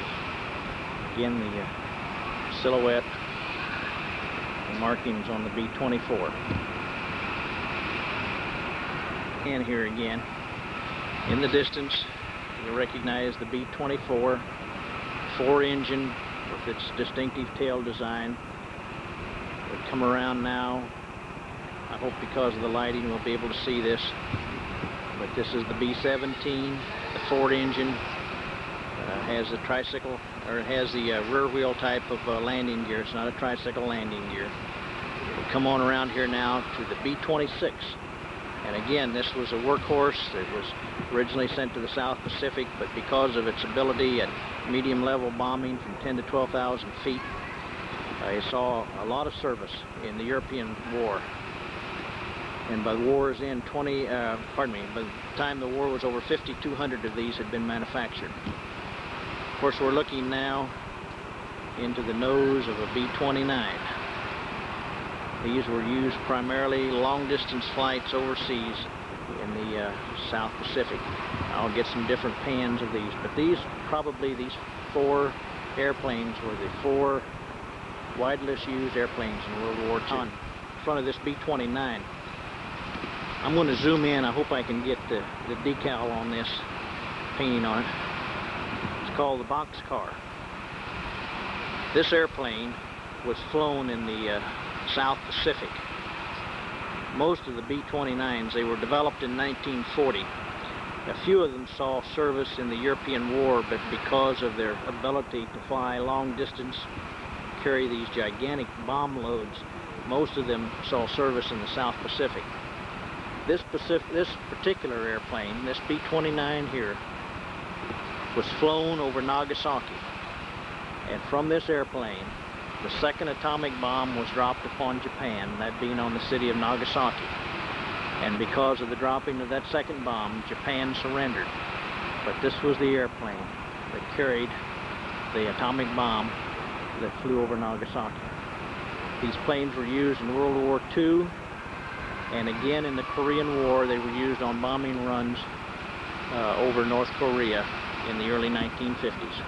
But this is the boxcar. You can see the emblem on it, the logo on it.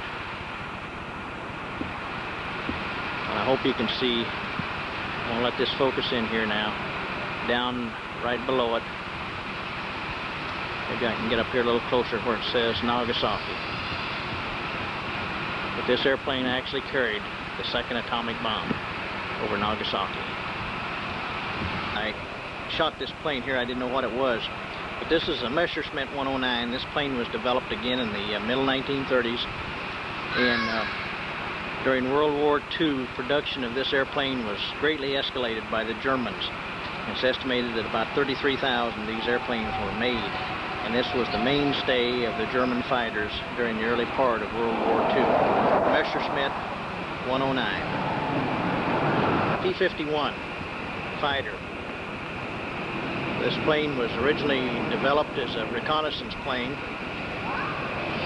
The Americans, in cooperation with the British, experimented with this airplane, and by using Rolls-Royce engines in it, it was one of the fastest, one of the most maneuverable airplanes during World War II. This airplane was used in all theaters of war, primarily as a fighter escort for our bombers over the European theater in the 1940s.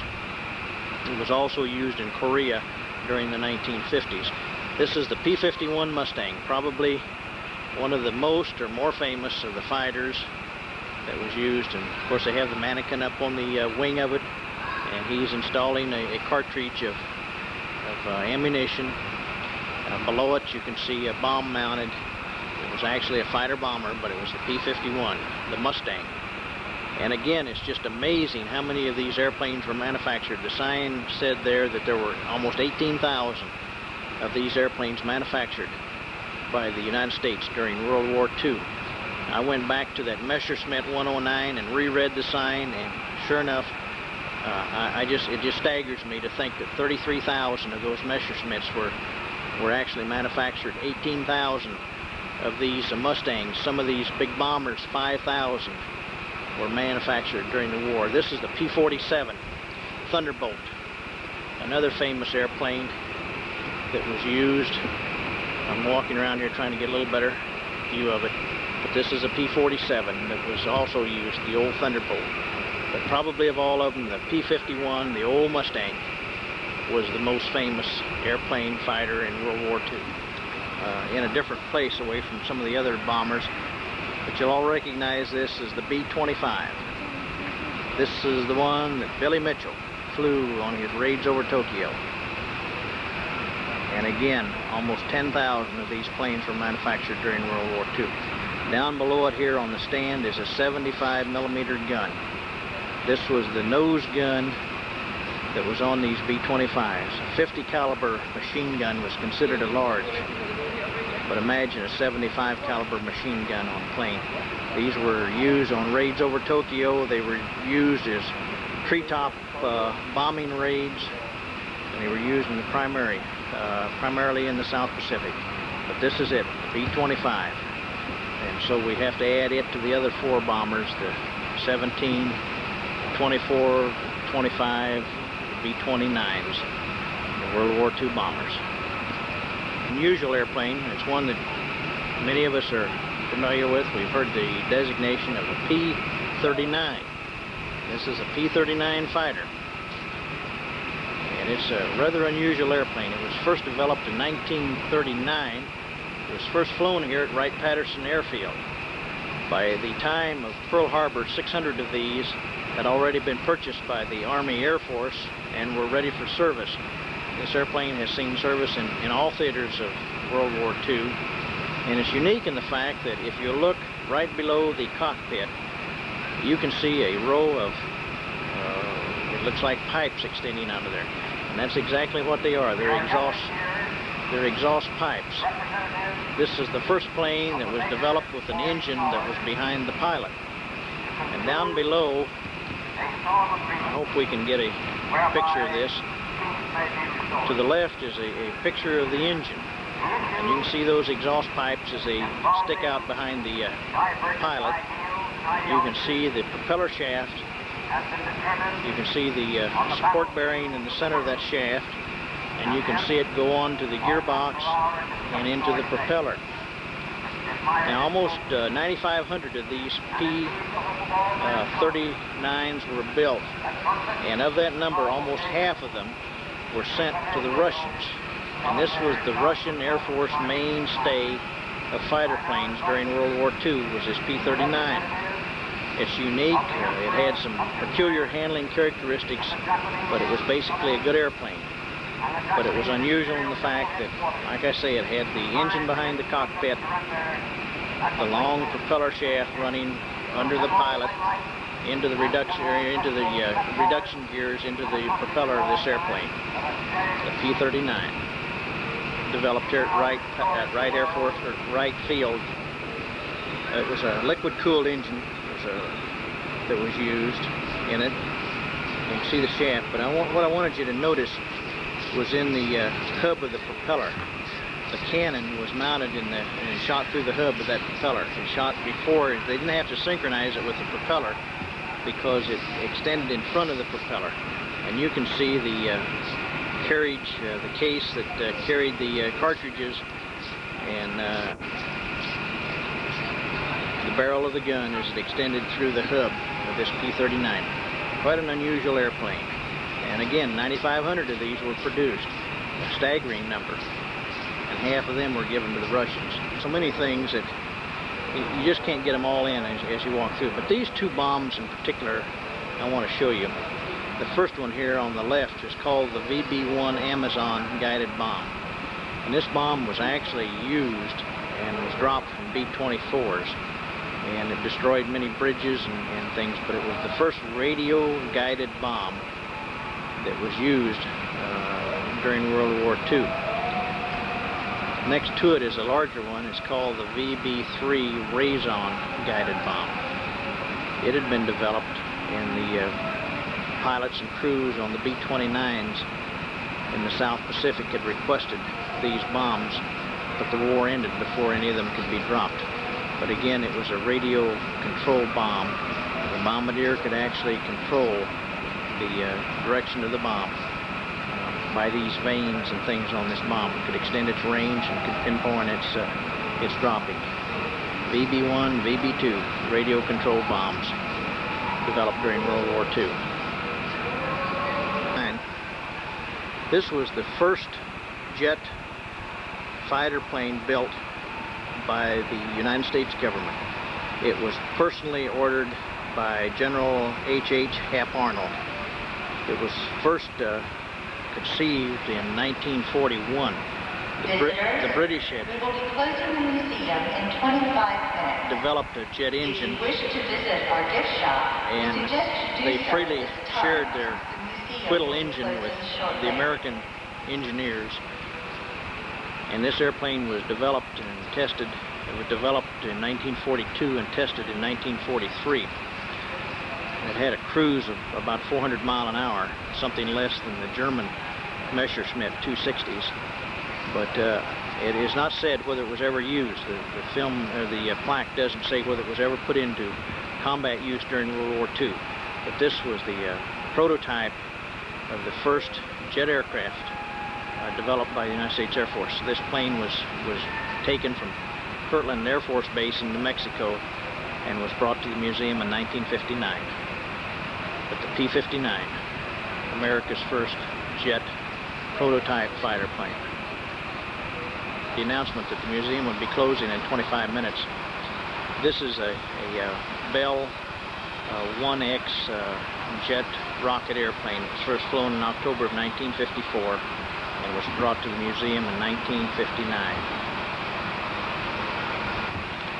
And as you can see, the long pointed nose on it, it's a rocket plane. It was first flown in 1952. Unlike many of the other rocket planes, the X-1 and the X-15 that was later produced, this one took off on its own power. But because of production problems, it was never fully developed and put into occupational or into use. But it was a supersonic type of an airplane that would take off from Edwards Air Force Base A2. This plane was actually flown, of course, different from the X-3, which took off on its own power. This one was dropped from a mothership. It was designed to fly at speeds up to 4,000 miles an hour and at altitudes of 50,000 feet above the Earth. The pilots of these X-15s were actually the first pilots, I guess, to fly at such gigantic speeds. But this is the X-15A2 that we're looking at here, and it's the P something or other twin Mustang.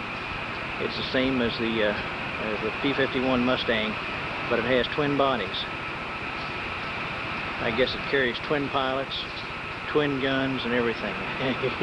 It's quite an oddity to see a double airplane.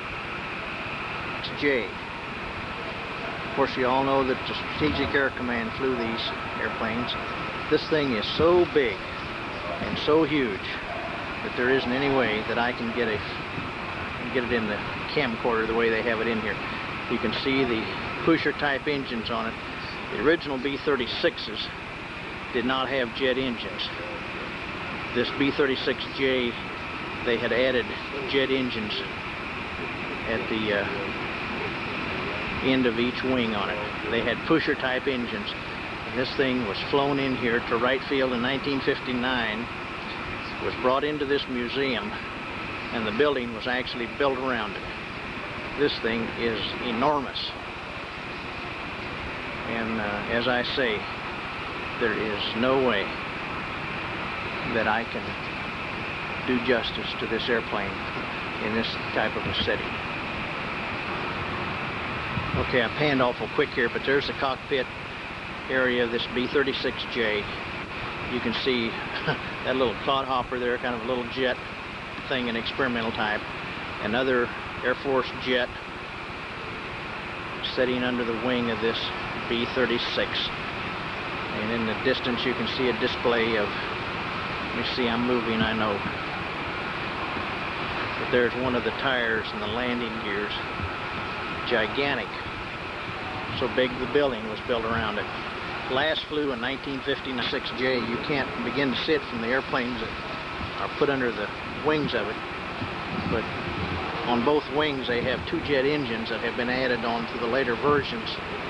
There are 6 pusher type engines on this airplane. The fuselage goes. I'll take a close-up if I can of there's the landing gear under it. These tires alone are just unbelievable in size. Fuselage on this thing.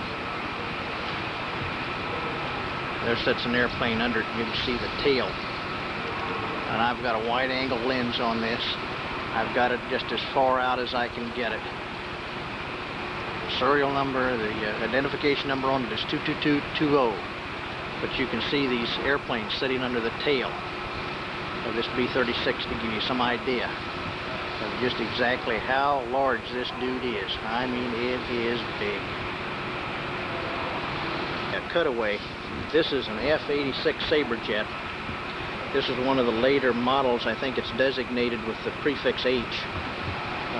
They came out with an F-86 in the early 1950s, which was flown in Korea, and as they were changed and modified and improved by the series, the later series would be designated as B, C, D, E. This is H, I believe, and you can see the cutaway on it, how the frame and all of some of the instrumentation was developed into this. But this was one of the workhorses of the early Air Force. The Saberjets were flown extensively in Korea during the early 1950s. And again, this thing is sitting, this F-86 is sitting under the tail of this B-36. You just cannot imagine the enormous size of this one airplane. There's the 36, here's another jet sitting under it. Here's a helicopter sitting under it. Still more airplanes under each wing of this B-36. It's just so big that in this building there's no way to get a shot of the entire airplane. We hear on the loudspeaker a while ago that there was only 25 minutes until the museum closes. It closes at 5 o'clock. It's now approaching 5 till, and we still haven't begun to scratch the airplanes and the notices. I've just walked through here and taken shots of various airplanes, and we got here about 2 o'clock, and it's now going on 5. You could literally spend days in here reading and looking at the pictures and studying the airplanes, and we haven't even got to the annex yet. Museum's closing in 5 minutes. We've just got in now to the area where the space capsules are. This is one here. It's the Stargazer gondola, and you can see the men in it. We're looking now at the Mercury capsule, and we'll walk up toward it. I'm going to just walk up here because we got to get out of here. They're going to lock us in. This is the Mercury space capsule. This is the Gemini space capsule that was used. Some of these are actual capsules that were used. I'm going to see if I can get a picture of the interior of this thing. I hope I can get it. There's where the astronauts sat. There's some of the instrumentation. This is a cutaway that's been developed in here so you can see into it. How would you like to muster up courage to sit down in that thing and have you blown into outer space with that and hope that you'd get back? Looking now at the Apollo 15. There's been so many of these space shots I forgot exactly what the significance of this is, but if you can see, and I hope you can, the burn spot on this. This was actually flown, and as it re-entered the Earth, the friction and whatever actually discolored. And you can imagine this thing, the intense heat, and how it's like being in a little trap door coming back to Earth, and you're going to land out in the middle of the Pacific somewhere, and you hope that there's a boat there to pick you up. But there's the Apollo 15 space capsule. Museum's closed, and we're outside. They've run us out. We haven't even got on the line here. Again, it's cold and windy today. This is a B-50, which is a modified B-29. They were used for tankers. You can see the more engines on them. They also added jet engines so that they could get added lift and use these to refuel the tankers. I'm panning because we've got to get to the parking lot. They've just announced that the gates are going to close in 15 minutes. But this is some of the line and airplanes that are even outside of this museum. They have another... The what? Yeah, they had that done last fall. Okay, we're over now at the Annex B. And this is...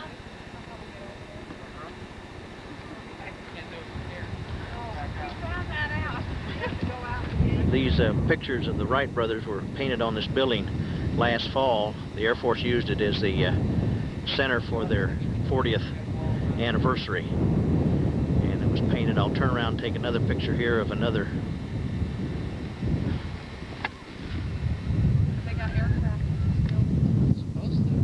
Okay, here's another one of the hangars in which they have the Wright brothers, the early Air Force planes painted on it. And this whole area, this parking lot, was used as the main staging area for the Air Force's 40th anniversary in late September of 1987.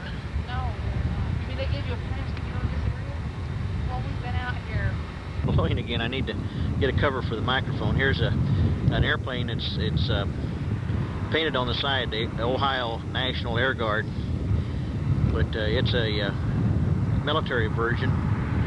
But many years ago, Boeing made this airplane. It was called the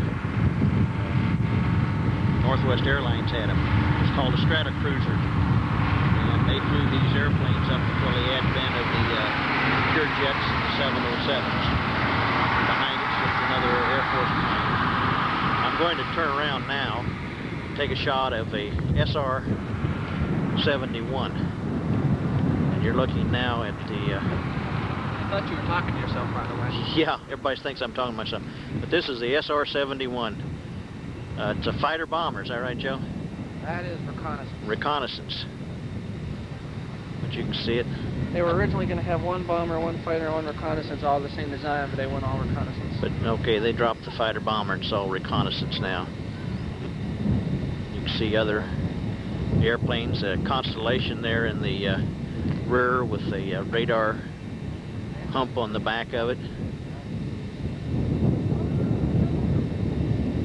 Here's a Korean vintage jet fighter. Looking now at the background of a DC-3, an old tri-engine airplane there in the background. These airplanes will be completely refurbished and will be taken into the museum. But you can see them. They're just sitting here on the apron at this annex to the museum. The annex ordinarily is open. Don't let the gate guard see the kid like that. It's Don't let closed. the gate guard see your kid like that. They're kind of Just at another area. These airplanes again have been brought in here, and they will be completely refurbished. There's the hangar again. This is Saturday morning. Let me get the date on this. Joe's complaining it's cold, so city fella, you know. But this is the annex, and it's closed today. And ordinarily it's open every day of the year except Christmas and New Year's, but because they're building on.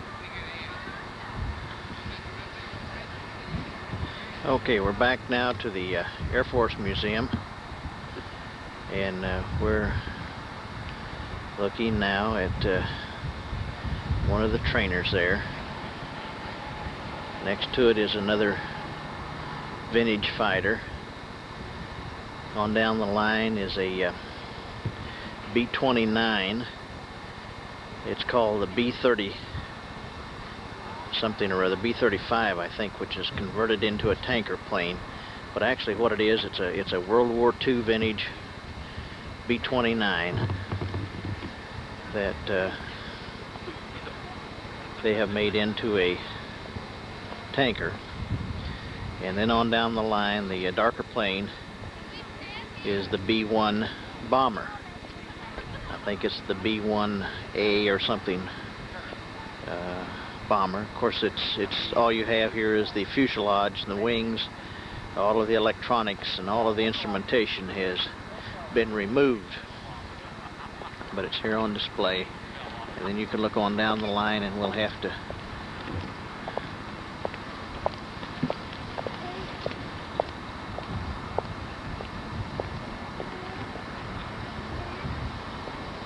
move on down to get the rest of these planes in the picture.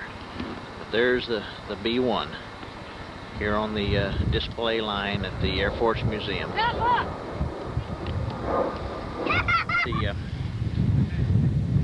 The B-1, a little closer vantage point, you can see that some of the paint's beginning to peel. I understand now that most of the fighters and the bombers, the Air Force is using this drab, kind of an olive green. It's used kind of as a concealment. Somehow, I don't know the reason for it, but most of them are being painted this color. But here you have the B-1B. This is the sign underneath this bomber, Rockwell International B-1A. And I think this is, I call it the B-1B, but it's the B-1A. The sign reads the B-1A's wing, B-1A swing wing strategic bomber, a blended wing body designed intended for high-speed, low-altitude penetration missions. Eventually, it will replace the aging B-52 bomber, operational since the 1950s.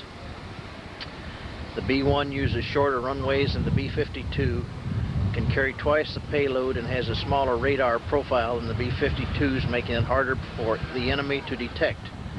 Construction of the first prototype began in late 1972, and the first flight occurred on December 23, 1974. By the end of June 1977, 3 B-1As had made 118 flights, totaling 646 hours of flying time, with over 21 hours at supersonic speed and more than 35 hours at high speeds below 500 feet.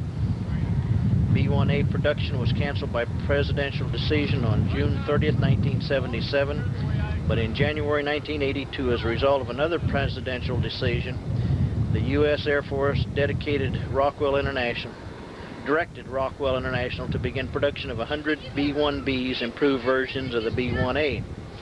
The aircraft on display, serial S-N760174, is the fourth and last B-1A built.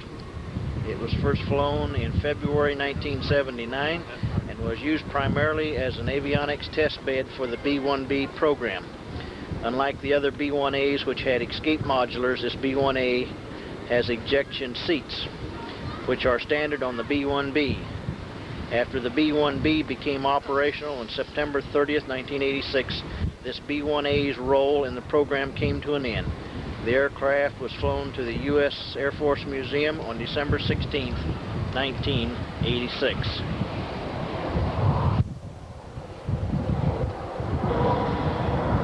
There's just a flyover of 3 fighter jets here. If I had a telescopic lens on, I could see them better. But you can see them as they pass over, flying in formation here on this Saturday afternoon. Another part of the ramp area, looking down the aisle at the lineup of some of the planes that are on display here. In the background, you can see part of the base. We'll zoom in. The hangar there with the airplane, the hangar with the profile of the Wright brothers. The one that you're looking at now to the left, we'll zoom in on here, is what was the museum annex. But it's closed today. They're getting ready to move all of the airplanes that are in it, which include President Truman's Air Force One, the DC-6, President Eisenhower's Constellation that he used as Air Force One, over to the new addition to the regular Air Force Museum, and they'll all be housed in this one area.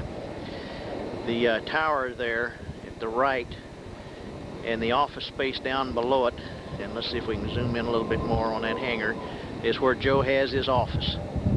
And this is where the engineering and part of the logistics is located. There's another one of the hangars with the Wright brothers airplane on it. We're looking through a tree. We're looking at a tower, and I'll put a zoom lens on it in a little while, and I'll tell you a little bit about that tower and the rest of the field. And we're beginning now to come around into the sun, so we'll pan back around to our left out of the sun.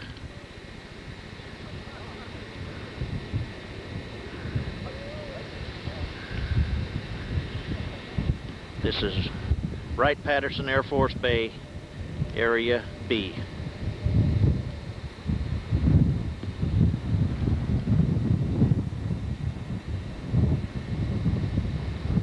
Ground at an F-106. This airplane was developed in 1955, was operational in 1959. It is an all-weather airplane. It's unique in the fact that the pilot will take the plane off, reach flying altitude, and will turn it over on a guidance system called the MA-1. It's electronic, it's controlled by the ground. It will be directed to the target area, at which time the various missiles that it carried 2 or 3 different types. One was a Genie missile, would be released and would be directed again by the ground to its target. The airplane then would be directed back toward the landing area, the base area, at which time the pilot would retake control of it and would land the airplane. So actually about all the pilot did was just take it off, turn it on automatic control, was directed to the target area, the missiles were released, the ground turned the airplane around and headed it back toward the base, and the pilot took over and landed the airplane. We're going to pan around now, and the next airplane that we'll be looking at here is the C-119. Sitting here on the ramp area, it's the C-119J. And again, this plane was developed from a World War II prototype, was put into production about 1950, saw service in the Korean War, and it was dubbed the Flying Boxcar. And of course it carried troops, carried material, carried machinery. It was one where they could parachute jump from, or they could parachute armament from the back of this. But this is the C-119, the Flying Boxcar. I'm sorry. We're looking now at quite an unusual airplane, another case of American ingenuity. You'll look at this and you'll say, gee, that looks something like a DC-3. Well, you're right. It's known to the Air Force as the B-23. It was a DC-3 that in 1939 was converted to a bomber, and it was known as the B-23 Dragon. And all it is a DC-3 with an elongated nose, and it had a gun turret on the back of the airplane. While this version was faster than the B-18, it was not nearly as successful as was the B-17s or the B-24s, 25s, 26s, or 29s. And this airplane never saw service in any of the war. Many of these, there were only 33 of these built, and after the war they were declared surplus, and many cargo operators bought these airplanes, converted them back to civilian use, and they were used primarily as cargo planes. We're going to pan around now, and of course the plane that you'll see coming up you'll recognize as the B-26. This one is designated the B-26K, and you know that as they developed an airplane, whether it was a B-20, whether it was a B-26, they would modify it to be a B-26A, further modified would be a B-26B, and so on down the line. This is designated as the B-26K, and it was the last modification that was made on the B-26s. This airplane saw service, of course, as the B-26 in the World War II. It was used in Korea. It was retired again in the mid-1950s. It was reactivated again. All right. What's that plane back there? 1961 and sent to Southeast Asia, and it was one of the first tactical bombers that was used in the Korean conflict. The airplane again was finally retired in 1969, and this particular airplane was brought to the Air Force Museum in 1980, the B-26K. And we're looking at now is designated the C-7A, built by Fairchild. It's a STOL, S-T-O-L airplane. It's a transport carrier, twin engine, and it's capable of short landings and takeoff, which designates the STOL, short takeoff or landing. And it's quite a versatile airplane. Again, it was used, developed in the late 1950s, and it was used transport men and material. It could carry 26 fully equipped paratroopers. It was used. But that's the C-7A, no longer in service in the Air Force. We're looking here at a jet reconnaissance plane. There's no plaque designating what the number is, but it's an observation plane. It's not armed, and the only identification I could find on it, under the canopy on the cockpit, it says Lieutenant Jim Glasgow, and that's all we have. But it's a vintage, probably late 50s, early 60s trainer reconnaissance type of a jet airplane. Vintage airplane. At first you'll probably say, well, that's another B-29. Well, you're partially right. This is a redesigned and updated version of a B-29. When it first went into service, it was designated as the B-29D. But because of its extensive conversion and modification, it was later designated the B-50. It was placed into service in 1947, and in 1949, a B-50 nicknamed the Lucky Lady II was the first Air Force airplane to fly non-stop around the world. It was a time of 94 hours, but it was the B-50 that made the first around the world non-stop flight in June of 1949. These planes remained in service and were later replaced by the B-47s, which became the mainstay of the bomber force of the United States Air Force in the mid 1950s. But this is a B-50 bomber.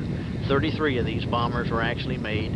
After they were taken out of service as bombers, many of them were converted into tankers and cargo planes, and they remained in service until about 1960. But this is a B-50 bomber.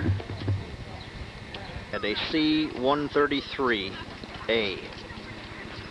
This airplane was built in 1954. It was built in designs. There were no prototypes made of this airplane. It was placed into immediate production. It's a 4-engine, turboprop airplane. 30 of these were eventually built and placed into service. And at the time, in the mid-1950s, many of these airplanes set records for not only distance flying, but payload covered. One of the records was that this airplane flew a payload of 117,000 pounds at an altitude of 10,000 feet. They were replaced in 1970s by the C-5s, and now they've all been retired. But there were only 30 of these gigantic planes built. They were built from the mid-1950s to 1960. The C-133A. some German airplanes of World War I and World War II vintage. This airplane is sitting on the apron here, kind of dejected. The paint's kind of peeling and in bad shape. But you're looking here at a Russian-built MiG-17.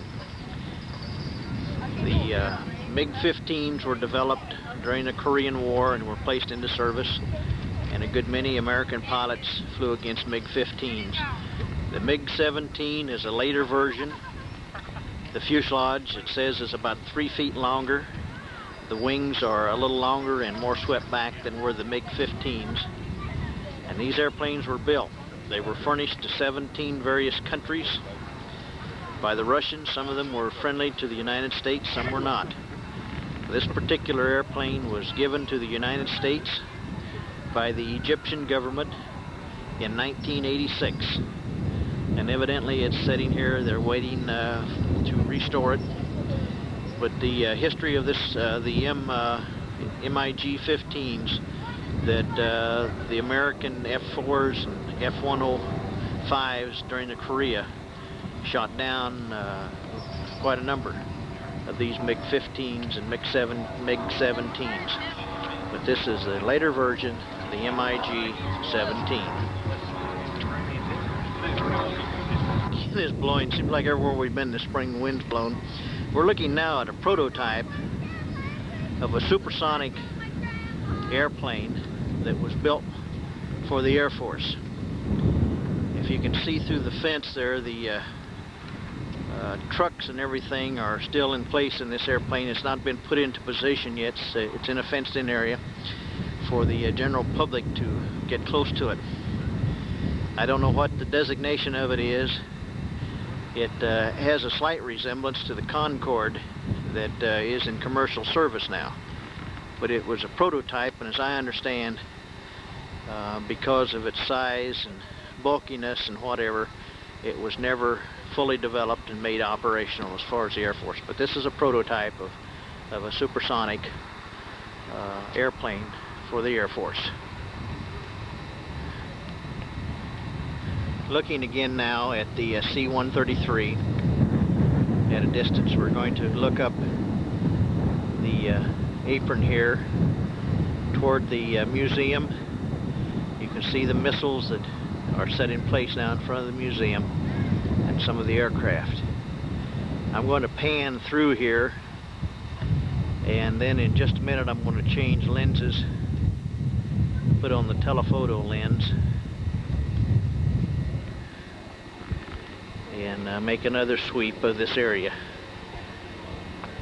We're zooming in now, coming around to the various hangars, the annex to the museum. And again, they've built onto the main museum, and they're in the process now of moving the equipment and the displays over to the main museum, and so we didn't get into the annex. But we'll get that on a later trip out here. There again is that weird prototype airplane that the Air Force had developed.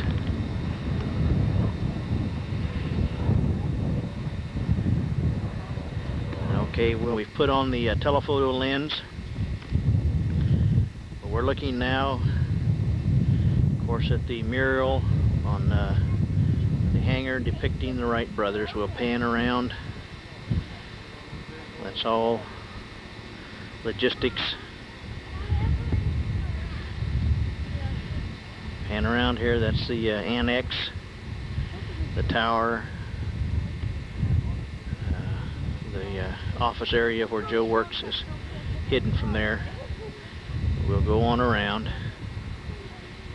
Now I want to get another shot of this tower that sits behind that white dome that you see, and tell you a little bit about it. There's some more of the hangars, the areas that are used.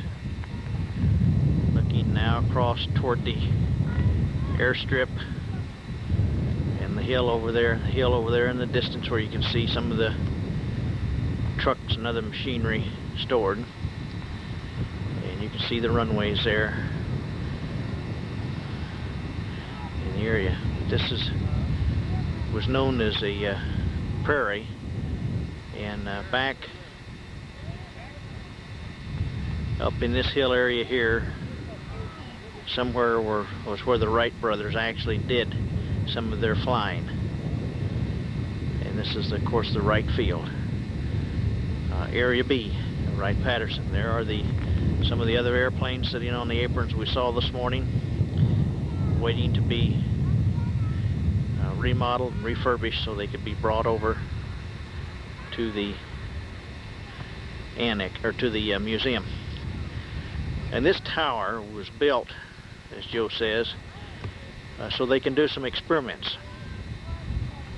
They have a laser beam that some of the logistics people for the Air Force are developing, and they shoot that laser beam and they'll shoot it down onto the prairie area that we showed where the runway was. We'll pan clear on around down into this area where these trucks and tanks and various things are situated, and they'll aim this laser beam at a truck or at a tank, and they'll destroy it. But the tower was built simply to house this laser unit in the twin tower there, and it's up toward the top of it, and to do experiments with lasers. And again, we're about ready to leave. We'll pan on around again here. I know I'm going too fast. We'll put the shutter on. Maybe we can pan a little faster here. We'll zoom out a little bit. Of course, you're looking at the 133, looking at the MiG-17, and again you're looking down toward the Air Force Museum here at Wright-Patterson Air Force Base in Dayton, Ohio.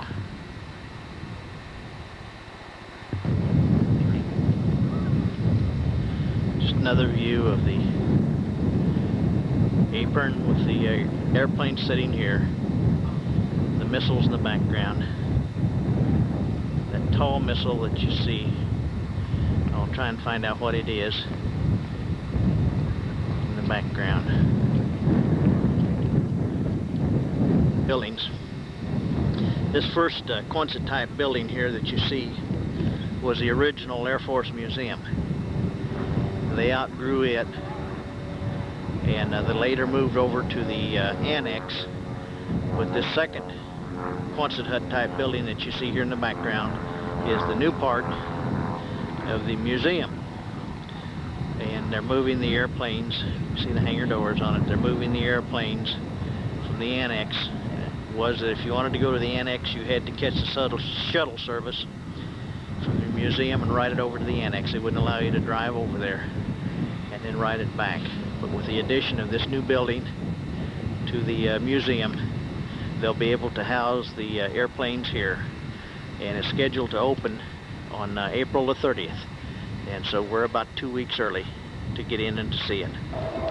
This is a jet that's coming in now to land at Area A. We're just following it through. We're going to be in the missiles here in a minute. He's out of sight. Display in front of the museum. This first one you see that is the olive green and white and black is the Minuteman III missile. The one immediately to the right is the Minuteman I. It's a smaller missile. It was first developed. The Minuteman I, the Minuteman II was an improved version, and finally was the Minuteman III, the larger of the versions. They're intercontinental. The next one that you're looking at is a Juniper. The big one that you're looking at down there is a Titan missile, a gigantic missile, and I forget the name of the one on the end, a smaller missile. It's amazing when you start thinking about these missiles that most of them were developed in the mid-1950s and were implemented and put into place in the late 50s and early 60s. Of course, we're familiar with the Minuteman because these are the missiles that were put in the silos in the, it says the northern plains, but they're in the silos in Missouri, Kansas, Nebraska, the Dakotas, Wyoming, and Montana, the Minuteman missiles. We're going to pan around now and we're going to look at some various other missiles.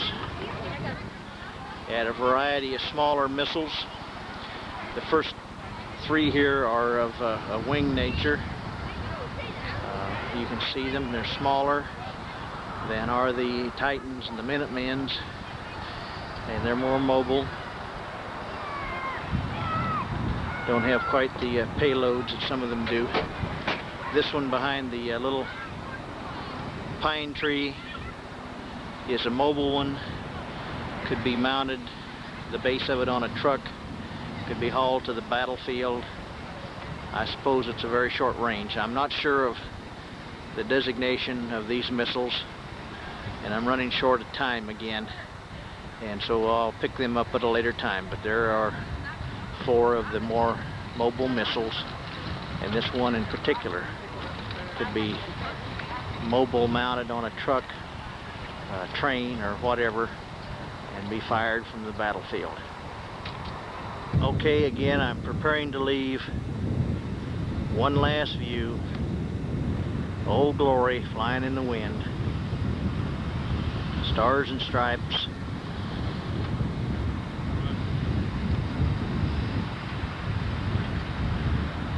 Looking again at the missile display. The flag in the background. The airplanes lined on the aprons. The buildings, the entrance into the United States Air Force Museum. Wright-Patterson Field.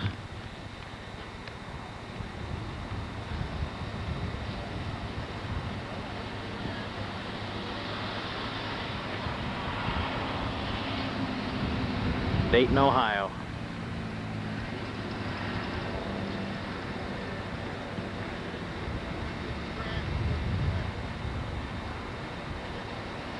Take a view of the parking lot. Some of the trees may get in the way. Oh, that's why I didn't get in the way. I don't want to mess your picture up. No, you're not in my way. I'm just taking a picture of the parking lot here. You can see the Saturday afternoon, beautiful day, a big crowd here at the Air Force Museum, Dayton, Ohio. We came in yesterday afternoon. We spent most of the afternoon here in the museum. We only began to scratch a portion of the material that's here.